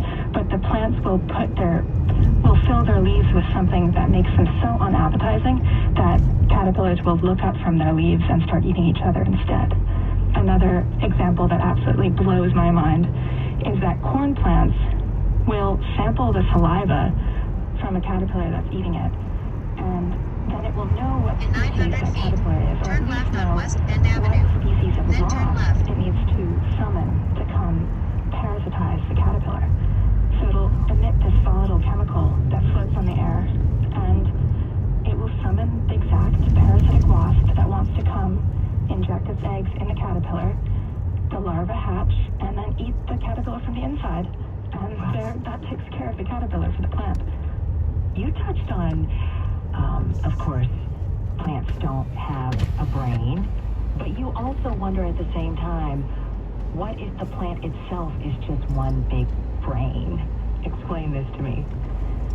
I had this moment in the middle of reporting this book where I admitted this very sheepishly to a botanist, thinking that she would wave me off and think I was very silly. Start me I up. asked her, what if the whole plant is something like a brain? And she sort of leaned in and whispered, I think that too, I just don't talk about it very much. This is an idea bubbling up on the fringes, or among more open-minded botanists, I would say. Why does she say she doesn't talk about it much? Because something that you actually encountered was a lot of reticence of talking about this, even for those who are studying it, because what they're actually doing right now is redefining the very meaning of intelligence and consciousness, and there's been validated their work. Exactly. You mentioned The Secret Life of Plants, this book in 1973 that was a mixture of some reasonably good science, but then a huge part of it was not something that anyone could reproduce. And it really tarnished the field for about 30 years. Funding bodies were really hesitant to fund botanical behavior research, the realm of how plants behave. And that taboo is still on the plant sciences a little bit. It's worn off, which has allowed certain research to come through. But scientists across any discipline are wary of saying anything too outlandish. They need to check their facts first. They need to have peer review processes in place to make sure they're not saying something to the public that can't be proven. And I feel scientists are aware that they're writing the first draft of knowledge of their field. And if that draft has flaws, anything built on top of it would also have flaws. So they have tremendous responsibility to not mess this up. Well, back to the idea of a plant itself being one big brain. Yep. What made you come to that idea after looking at the research and the ways that plants behave? When you look at plant sensing and the way a plant senses its world, it's doing it with all of these disparate limbs. I mean, a plant is growing constantly, and the plant is modular, much unlike us. We evolved in a situation where we evolved to run across long distances and seek our food across long distances. So our processing evolved in a very compact, portable brain. Makes sense for us to have this centralized place that stores our information and our senses. But a plant evolved rooted in place, and that evolutionary heritage means maybe there wasn't any good reason to make a compact, centralized processing center. Maybe plant sensing is a more diffuse phenomenon. Maybe it is something that doesn't need to be all packed into one place. And a plant is able to lose a limb and not be that harmed by that. So it would make sense that it was more of a diffuse sensing ability. And it seems like a lot of the research bears that out. Let's take a short break. If you're just joining us, my guest today is Zoe Schlanger. She is a staff reporter at The Atlantic where she covers climate change, and we're talking about her new book, The Light Eaters, how the unseen world of plant intelligence offers a new understanding of life on Earth. In the book, Schlanger explores what it means for humans to understand the capabilities of green life and the latest science and ongoing controversy around the idea of plant consciousness. We'll continue our conversation after a short break. This is Fresh Air. For the first time, WNBA star Brittany Griner is sharing the heart-wrenching details of her 10-month detention in Russia. I did not feel like a human, and I just letting in on the understanding of life on Earth. And in this book, Schlanger delves into the latest research that explores the capabilities of plants to hear, feel, and communicate. Schlanger covers climate change for The Atlantic, and her work has appeared in various publications, including in the 2022 Best American Science and Nature Writing Anthology, and she is a recipient of the 2017 National Association of Science Writers Reporting Award. So thinking like a skeptic here, and really many researchers said this to you, this idea of consciousness or intelligence is just really a matter of intelligence in this moment with all of this burgeoning research that you found. The reality is that scientists won't be the ones to decide whether plants are intelligent or conscious. It will be a debate that goes on in more of the humanities, in philosophy, in ethics. Running around like a two-lost soul. Part of me feels like it almost doesn't matter because what we see plants doing, what we now understand they can do, simply brings them into this realm of alert, active, processing beings, which is a huge step from how many of us were raised to view them, which is more like ornaments in our world or sort of this decorative backdrop for our lives. And intelligence is this thing that's loaded with so much human meaning. I mean, it's too muddled up sometimes with academic notions of intelligence, and it has to be said, has been used as a tool to separate humans from other humans forever. So is this even something we want to layer onto plants? And that I hear a lot of plant scientists talk about. They recognize more than anyone that plants are not little humans. They don't want their subjects to be reduced in a way to human tropes or human standards of either of those things. Yeah, one of the bigger challenges, though, is that humans have a hard time being able to understand other creatures outside of our own selves. You actually mentioned there's entities without faces. We even still, with that, have to put human attributes on it in order to understand.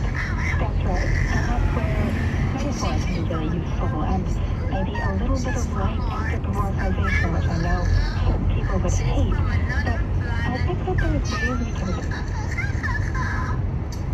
She's the most beautiful cat. The speed trap reported ahead. So amazing. She's adorable. ולכל חושבים שהם ישלחו הודעה בפרטי שהם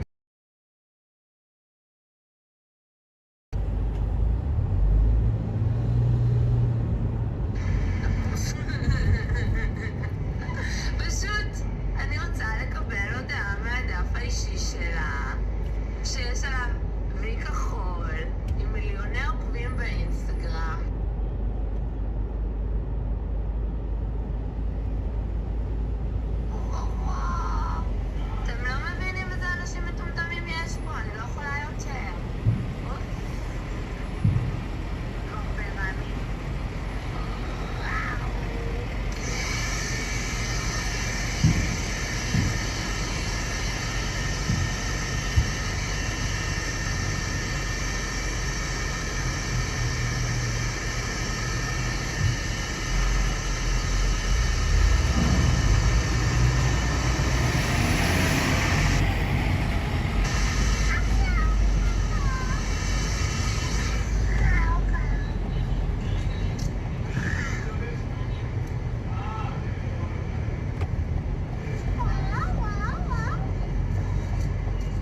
זה לא יאומן. ממש יופי וטופי וחתולי. נכון.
קיצית כזאת, כתפייה אחת, ואני ארשום כאילו באמצע דיקט.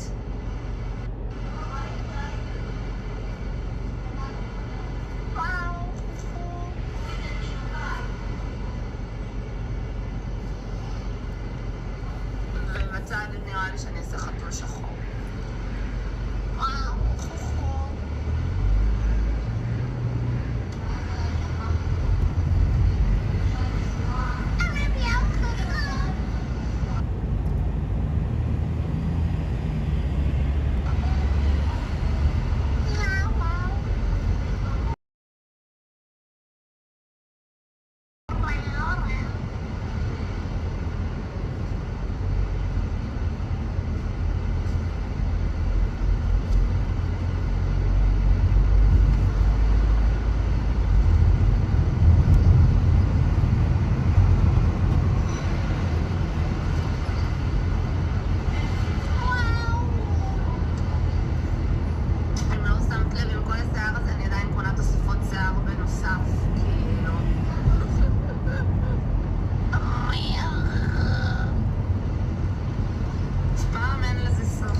שהעליתי עם השיער האדום, זה תוספת השיער האדום.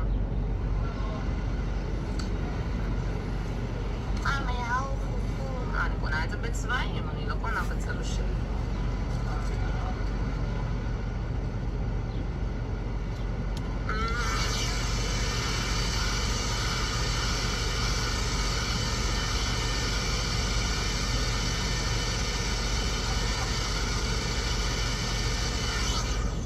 משתמשת בפן, אם תקחי אותו ותדביקי אותו על הקצוות כמו שהספרים שלא יודעים לעשות פן עושים, אז מי ישרף לך השיער, אבל אם את עושה מרחוק והטמפרטורה של הפן היא לא כזאת גבוהה, אז לא יקרה לך שום דבר לשיער.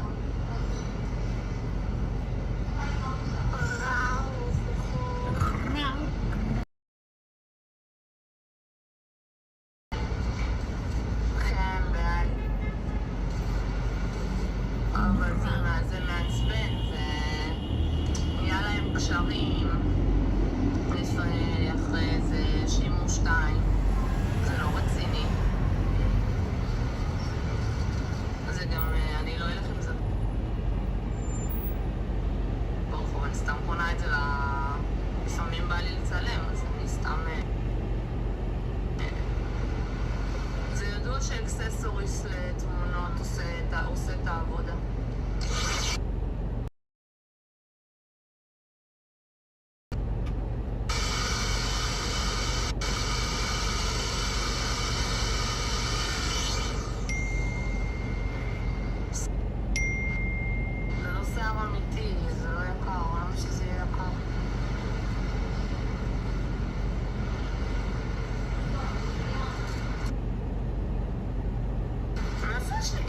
תגידי לי. אני קונה דברים בגרושים.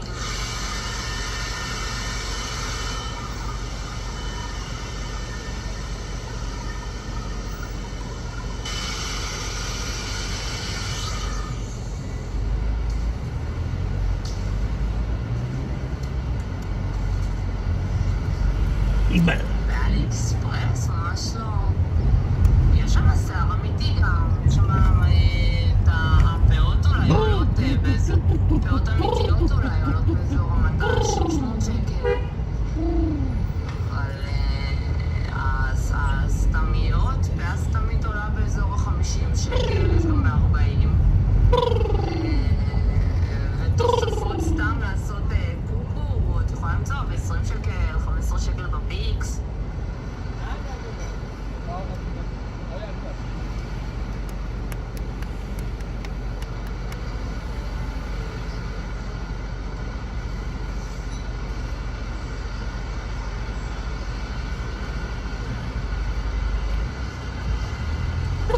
לא, זה לא שיער אמיתי.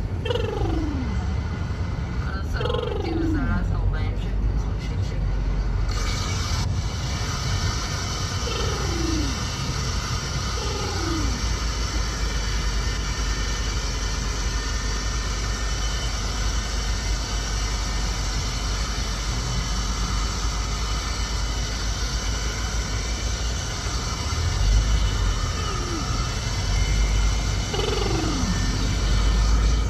כן, האמת שכן, מה שקניתי לרייצ'ל יצא איכות טובה. אבל התוספת האדומה, התבאסתי עליה, כאילו, אבל בגלל שזה ממש ארוך וזה חלק, אז מספיק התזוזה הכי קטנה עם זה, אבל בשימוש אחד, יש חלקים יש שם חלק שאני לא יכולה להחזיר את היד. נהיה שם סוג של קשר כזה מעצבן, אבל בסדר, לא רואים את זה, אפשר להשתמש בזה עוד איזה פעמיים שלוש.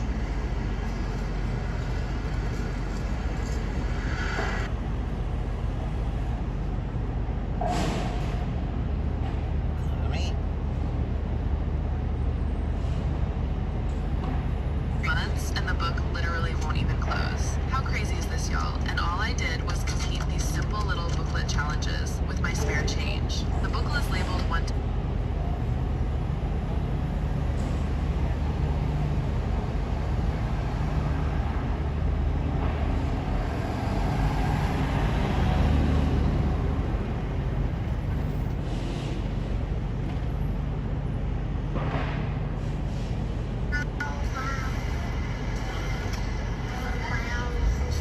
חברים,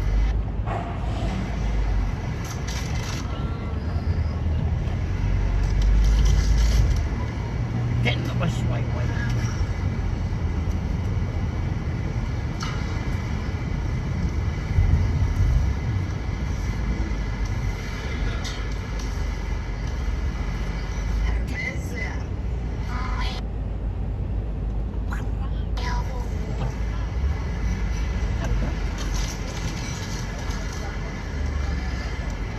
שים לו קצת שמן על הגן גם.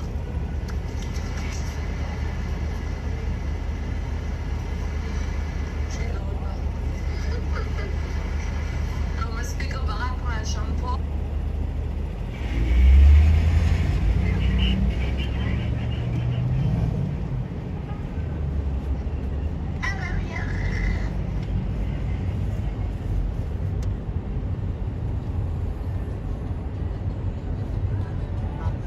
אני אוהבת את זה ככה.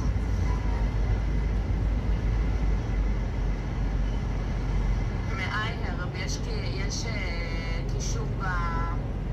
קישור בביו. יש שם לינק טרי, את לוחצת, פתח לך הלינק טרי, ואז יש לך גיפט ביי פייפל, מתחת לזה יש לך My Hair Products. אז יש שם את השמפו ואת המרכך ואת המסכה.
Now next is gonna be Newark. Let's see.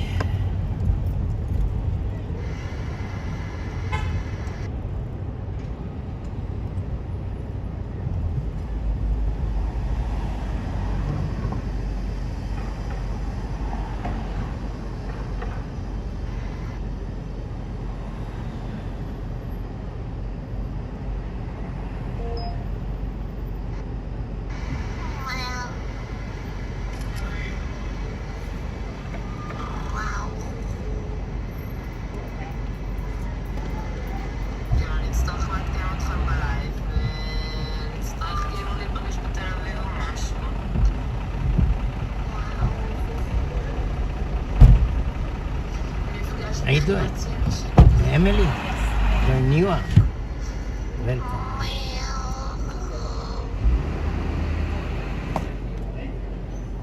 Let's go Newark.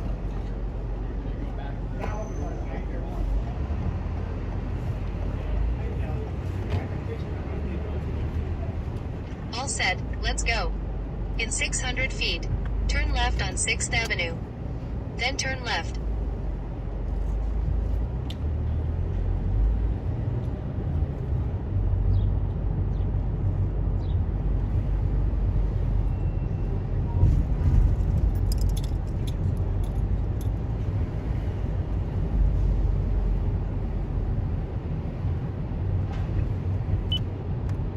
Stomach and diarrhea.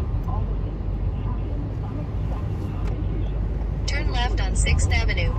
Then turn left on West 55th Street.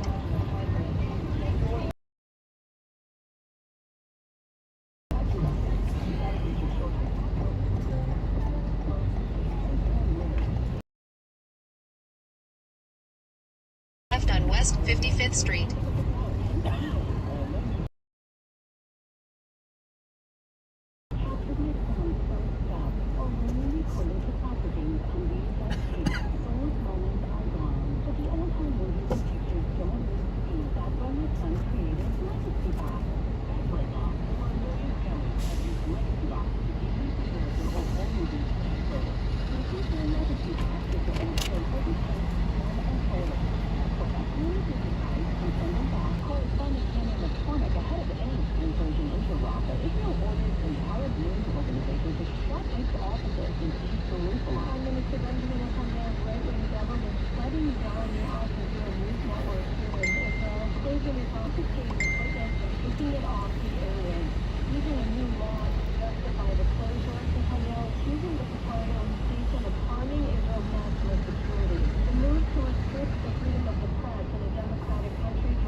fuss has been made about artificial intelligence creating fake songs by artists like Drake or Cher.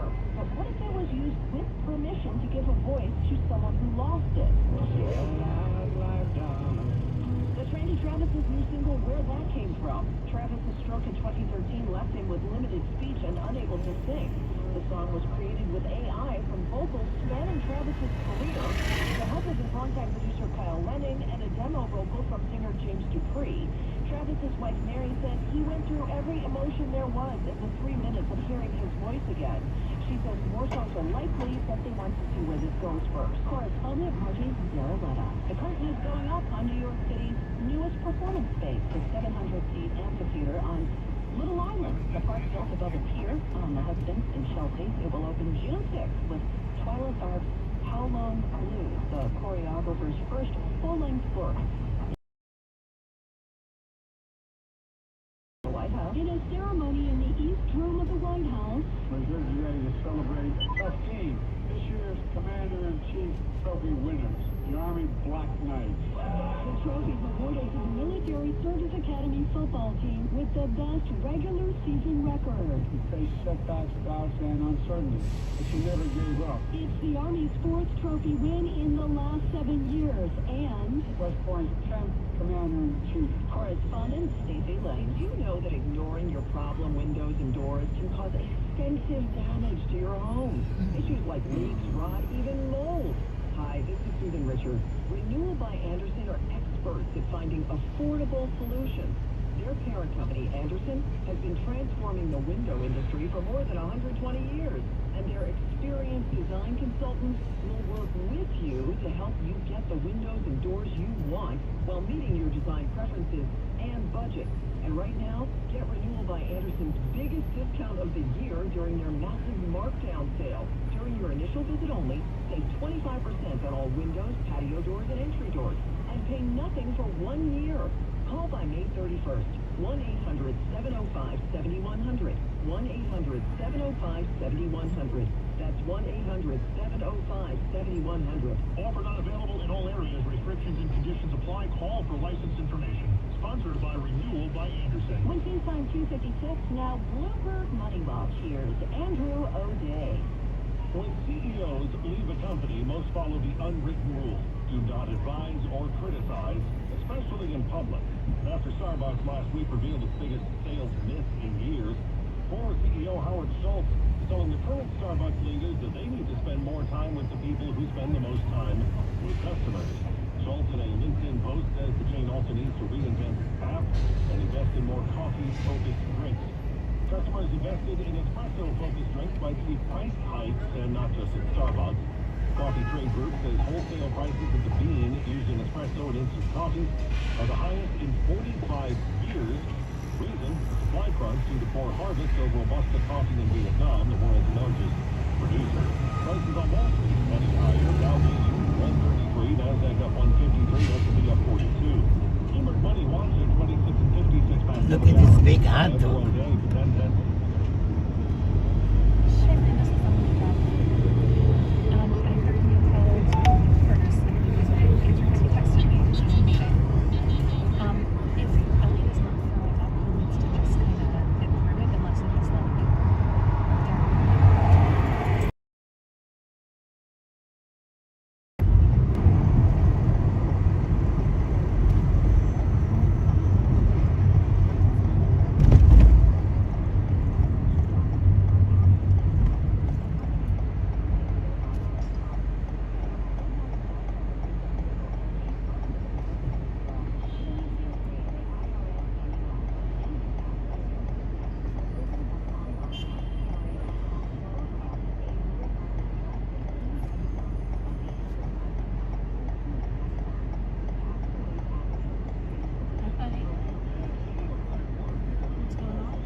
Israel is not yet there in terms of terms put forward by negotiators from Qatar and Egypt. Back in the tri-state, I-95 is moving traffic again in both directions following that fiery crash last week in Norwalk that took out part of an overpass. Pulling out of our driveway, like 18-wheeler tractor trailers going on both sides of our road, so I couldn't even pull out of the driveway. So much happier. He can work remotely. I think I'm still going to try to go to the office, but if I'm late, I feel like my boss will understand why, and, very happy that it's open again. There are still delays in the area near Norwalk, and construction will be underway for the next year or so in terms of rebuilding the overpass. Dallas crews working with the site of Francis Scott Key Bridge collapse in Baltimore.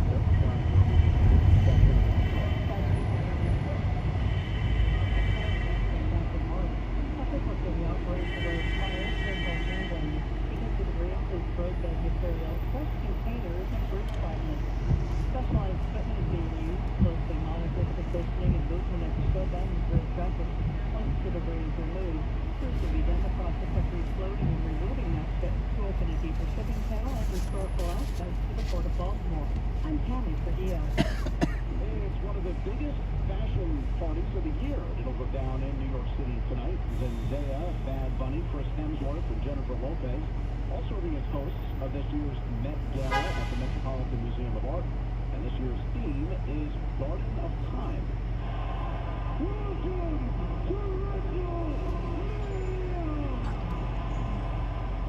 The WWE has announced that WrestleMania 41 will be held in Las Vegas. Sin City's Allegiant Stadium, home of the Raiders, will host the two-night event April 19th and 20th of next year. And it'll mark the first time Las Vegas has hosted the WWE's marquee event since 1993. Back then it was WrestleMania 9 at Caesars Palace. Yokozuna Bret Hart was the main event. Hulk Hogan made his WWE return. And WrestleMania was just held in Philly this spring. It typically brings in more than $200 million in economic impact to its host cities. And heads up to anybody heading to Newark Airport this week, you can expect more delays at security starting today. The TSA says it's updating equipment at Terminal A's screening lanes. The work expected to last through Friday night. Officials say passengers should look to arrive at least 2 hours early. WABC News Time, 3:04. Yeah. Sports, weather, and Wall Street next. Speed trap reported ahead. This is security. I don't know why. Extra security for TSA. Download and subscribe to the podcast. Listen anytime. Go to Terminal A, Delta. Why only Terminal A? Maybe all the terminals. You can do like online check-in, yeah? You can check in advance. Some people have membership, TSA membership, something. Like you go in the fast lane. You know what people do? Pretend they need a wheelchair. They pay $5-10 for the wheelchair guys, and they're like VIP, no line, no nothing. You just go straight. Like you can say, you don't have to say anything. You request wheelchair, you pay $10, and they wheel you all the way to the airplane. No problem. But that's trick. Like some have, this dog. What do you call that? The service animal? Not the service dog, emotional dog. Oh, yeah. Emotional dog. That's funny. They get certificate on Amazon, online.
thought point of no return was this morning.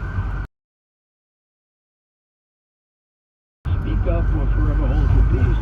And they went ahead and killed 3 or 4 IDF members with a bomb. Now, Bibi is not Biden, who would have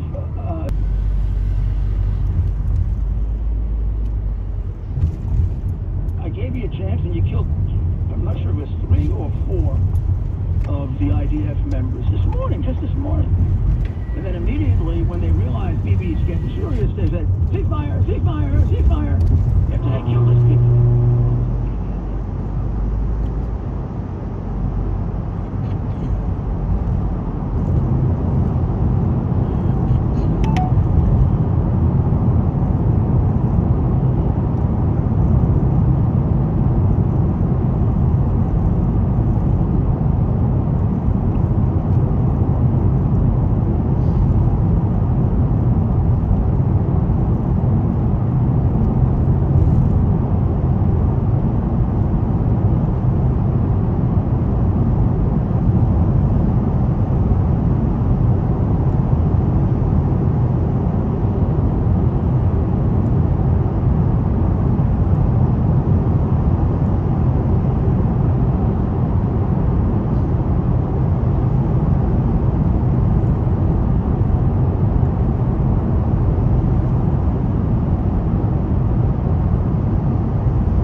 the Ayatollah, one or two.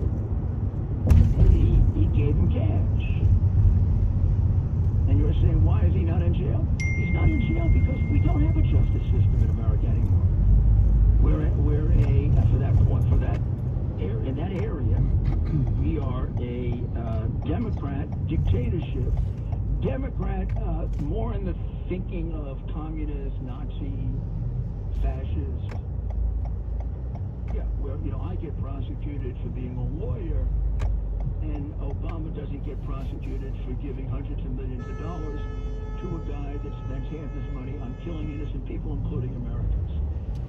What Obama is doing out of jail is one of the great scandals of American, current America, and will be. The Columbia Law Review, which, Obama's, I think, as far as I know, somebody else could contradict me on this if they want, Obama's the only guy I know of who became editor of a law review without writing anything. Okay, I guess it was his good looks. But in any event, in most law reviews, it's very, very competitive, and you have to write. But the Columbia Law Review right now, they want their exams put off because it's been too stressful for them. I would say each one of them should be put on the list that I'm on, suspended from the practice of law. Because I gotta tell them, practicing law can get very stressful, and it sounds like you guys can't handle it. It's like they're not up to being lawyers. It's more than just taking exams and writing, you gotta have like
anti-Americanism, one world, who knows what else.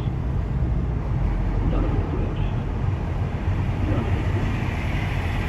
So we're going to take a short break because I have a description of the two-state solution that I've been against the two-state solution since I would approximate it as 1990.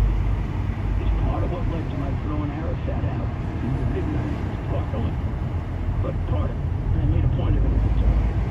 And I can go into great detail as to why the two-state solution has been the core of our problems in the Middle East. Started with Baker on the Republican side, and Clinton, who Arafat, sucked up to. And this is a great description by a lady named Shay Albert, who I don't even know, but really well done. So you come back and we'll play that for you and see if you agree with it. The Rudy Giuliani Show.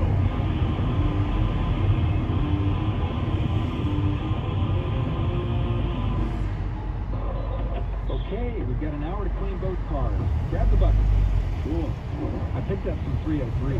Their aerospace protectant is awesome. So we're going to try some of their other stuff. Grab me that bottle of wash. Whoa, that smells amazing. Yeah, that citrus is nice. Okay, now hand me the hose. I don't see a bucket yet. 303 car care. I'm working with most auto retailers at Amazon. Hey everyone, it's Ted from Consumer Cellular, the guy in the orange sweater, and this is your wake-up call. If you're paying too much for wireless service, you don't get the cheap party all night. Consumer Cellular is the same fast, reliable coverage as the leading carriers for less. And for a limited time, new customers receive their second month free when they sign up and use promo code MONTHFREE by May 31st. So why keep spending more than you have to? Seriously, wake up and call 1-888-FREEDOM or visit consumercellular.com. Tax receipt and other third-party charges will apply. See website for additional details. Paid for by government. Did you hear? A secret hoard of $10 gold Liberty coins from the late 1800s to early 1900s has been found. These gorgeous gold Liberty coins are as bright and shiny as the day they were struck, and less than 200 of these gold coins are available in any single day.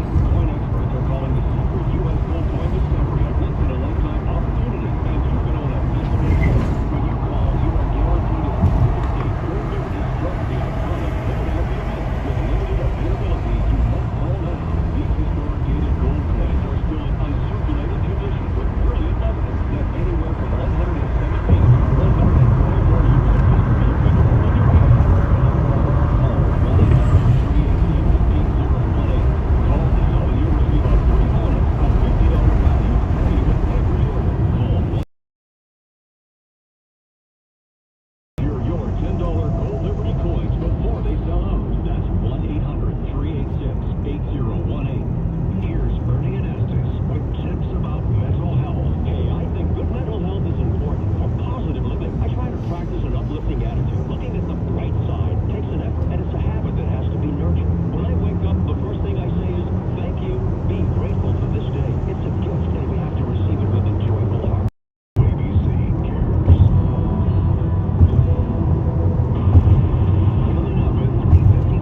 interview that went viral, really went viral. In fact, I just talked to somebody on something totally different, coffee, and I said, "Did you ever see that?" "Oh, wow," and all my friends have seen it. So it claims to have over 4 million views. This comes from our guy, Ted. And she just mentions it. She says, in a viral video last month, 2 students at New York University protesting the war in Gaza were unable to explain what specifically they wanted NYU to do. I wish I was more educated, so I thought, well, I want you to hear it. Ted got this about 2 weeks ago with some help from Mike, producer, both working with me because I was getting it ready for my 8 o'clock show on X. And let's play.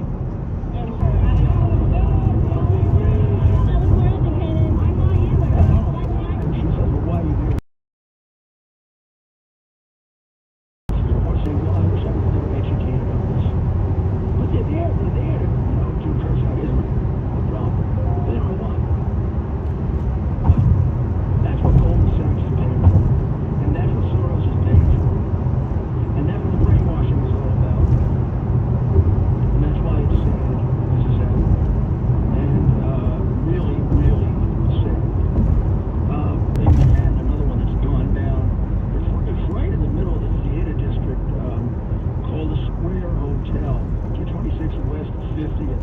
Well, they're going to cave in on taking tourists, and they're going to take Adam's money on a no-bid, multi-million-dollar, who knows how much they're really putting in their pockets, and who knows if they're kicking back, and who cares, because nobody does any checking on this. Adams is getting away with murder, just like they did during PPP. You don't know how many American politicians corrupted themselves with PPP. Big time. And when you see something like this going on, these no-bid contracts, they'll do it forever. I mean, you do the no-bid contract, and it's exactly the same thing on all of the money to Ukraine. Biden has refused to have an inspector general. And here's my big protest. It's not giving them the money. It's who we helping if we're giving the money to a crooked country through a crooked president who has stolen all kinds of money with them, including right with the president there, who covers them up. And he's refusing to have an inspector general. Where the hell does he come off refusing to have an inspector general? And are we so stupid that we don't know why? So when you oppose the money to Ukraine, New York Times, New York Post, would you please mention that those of us who oppose it probably love Ukraine more than you do, have done more for Ukraine than you've ever done. But we don't like the idea that the money doesn't get to the people, it gets to the crooks. Just like we don't like the idea that Charlie Rangel used to steal all the money intended for the black people in Harlem. Because you're racist, you never got it there. We'll be back very shortly with very similar things you don't hear anywhere else. Hey everyone, it's Ted from Consumer Cellular, the guy in the orange sweater, and this is your wake-up call. If you're paying too much for wireless service, you don't have to keep having that nightmare. Consumer Cellular has the same fast, reliable coverage as the leading carriers for less. And for a limited time, new customers receive their second month free when they sign up and use promo code MONTHFREE by May 31st. So why keep spending more than you have to? Seriously, wake up and call 1-888-FREEDOM or visit ConsumerCellular.com. Taxes, fees, and other credit charges will apply. See website for additional details.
good day. Thank you choosing us 5-star.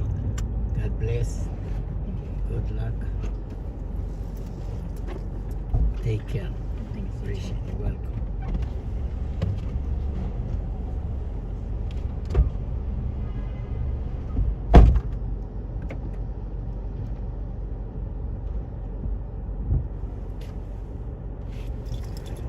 Ay, ay, ay.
בלי שום קשר לתביעת הענק שהוא הולך לשלם עליה. והנה אני אומר לכם,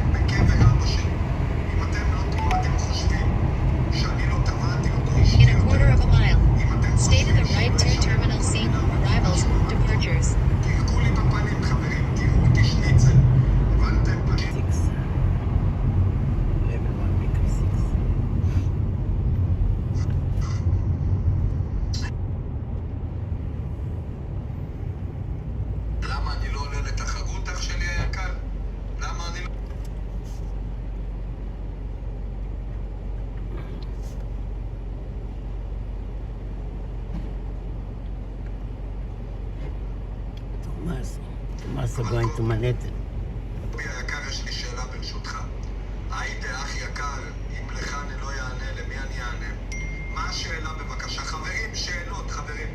זה הזמן לשאלות.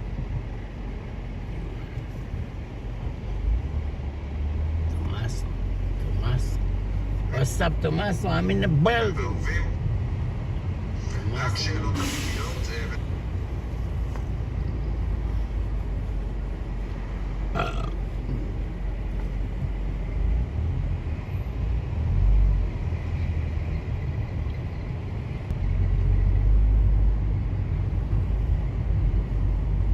You've arrived at your destination.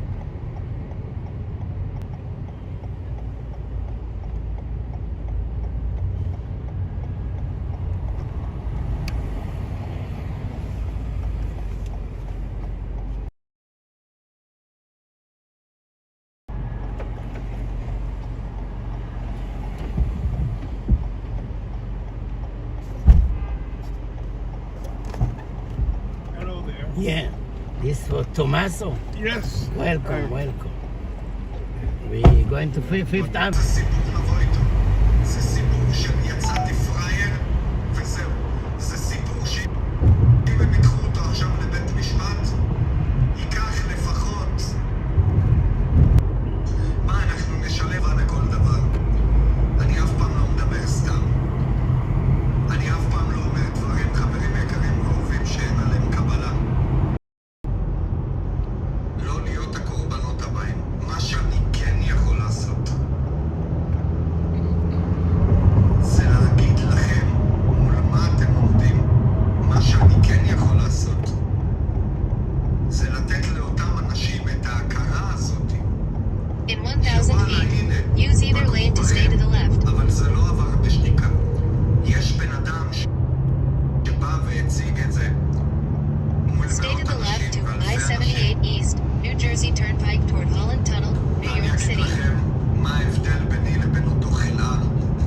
אני מנצל את האפליקציה שלי כדי לעזור לאנשים, כדי לפקוח את העיניים לאנשים, והוא משתמש באפליקציה כדי להרוס לאנשים את החיים, כדי לעשוק אותם וכדי לקחת מהם את כל מה In שיש half a להם mile, ביד. use the right עכשיו lane to שוב stay אני to the אומר right לכם, to קל לו I-95 לעשות New את Jersey זה. Turnpike. ולמה קל לו לעשות את זה?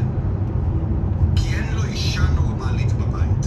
יש לו אישה שהולכת ומפתה גברים שהיא חיה עם בן אדם בבית. In 1,000 feet, stay to the right, then stay to the left. את כל הפוזה הזאת שלה כדי לגייס פה שקל ושם שקל.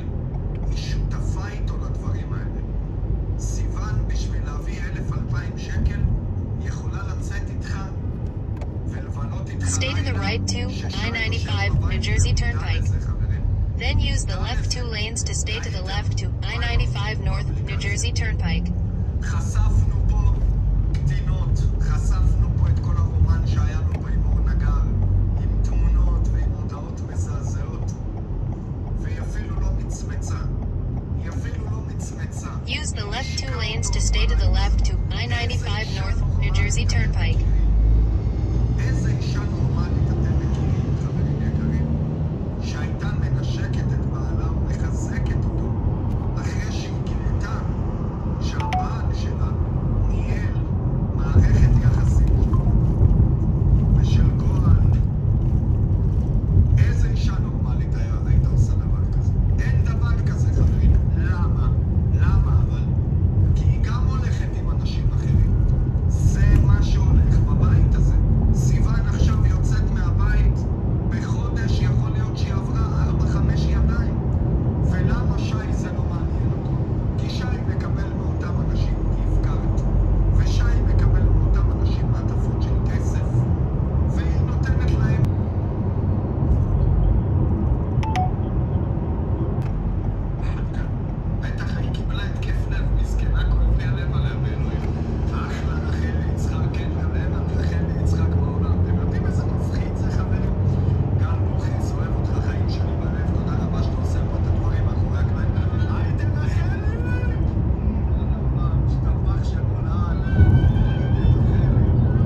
much. God bless. You have something in the back? Here on the right? No, there's a car coming. You have to be safe. Thank you. Bye-bye. Welcome. Have a good day. Thank you.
Don't have a huge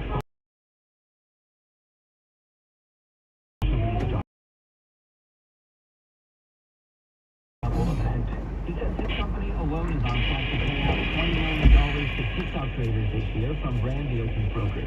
This will shut tens of thousands of small businesses down. They won't get unemployment, so they're trying to hedge their bets. TikTokers are now working on building up their following on the main social media platform, trying to be the next TikTok. YouTube Shorts, Instagram Reels, Snapchat, Amazon Stories. The big money is still made on TikTok. And for Tina Chalupu, she runs Diversified Talent, which helps TikTokers get big checks per video.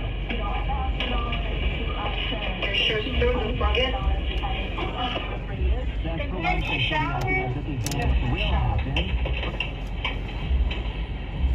But when we see the Cheetos. Mama, did you put the Cheetos right there?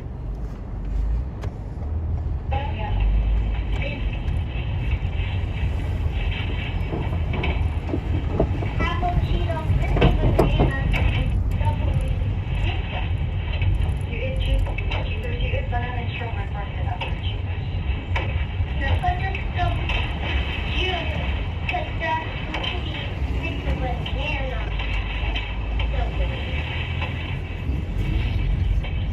Banana. But Mama, I want to stop on these cuts. Yeah. You didn't put them cuts. I didn't eat it. Okay. I want these cuts. Okay. I want these cuts.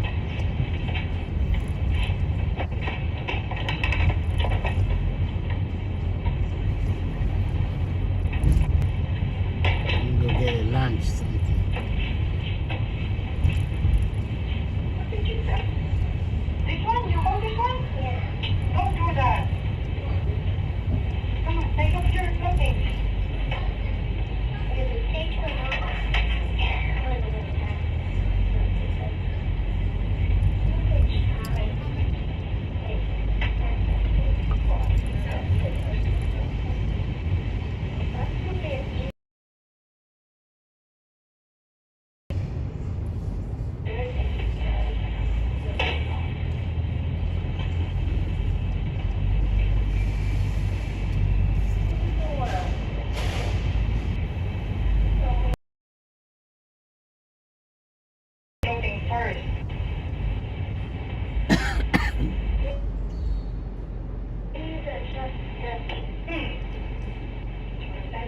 Stop!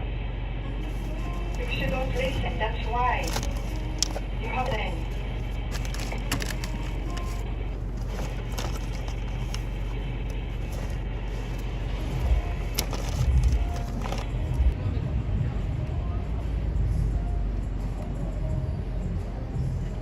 Maybe finish early today.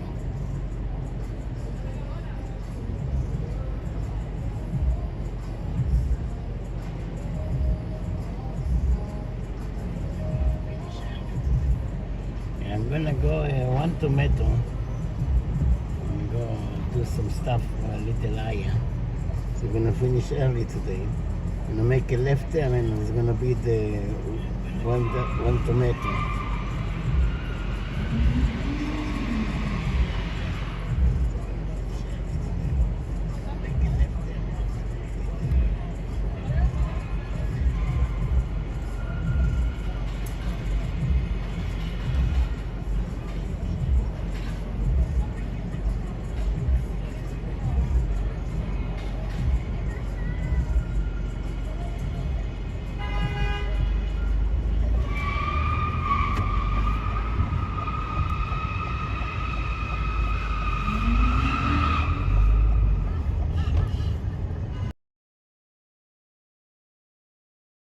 Somebody's doing the car, the wheel.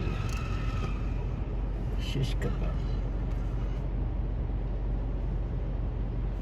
Yeah, let this car go by and we're gonna go one tomato. Thank you everybody, see you tomorrow, peace and love. Thank you Dr. Ray. It was a busy day today, many airports. Shelly and Anthony, Dave E, happy birthday Dave E, big happy birthday Dave E.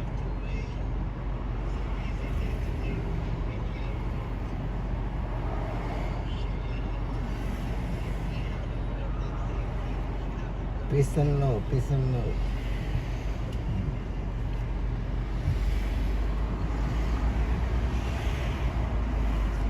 See you tomorrow, my dear love Shelly.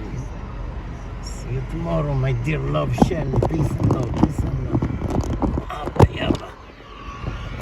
One tomato right here. You don't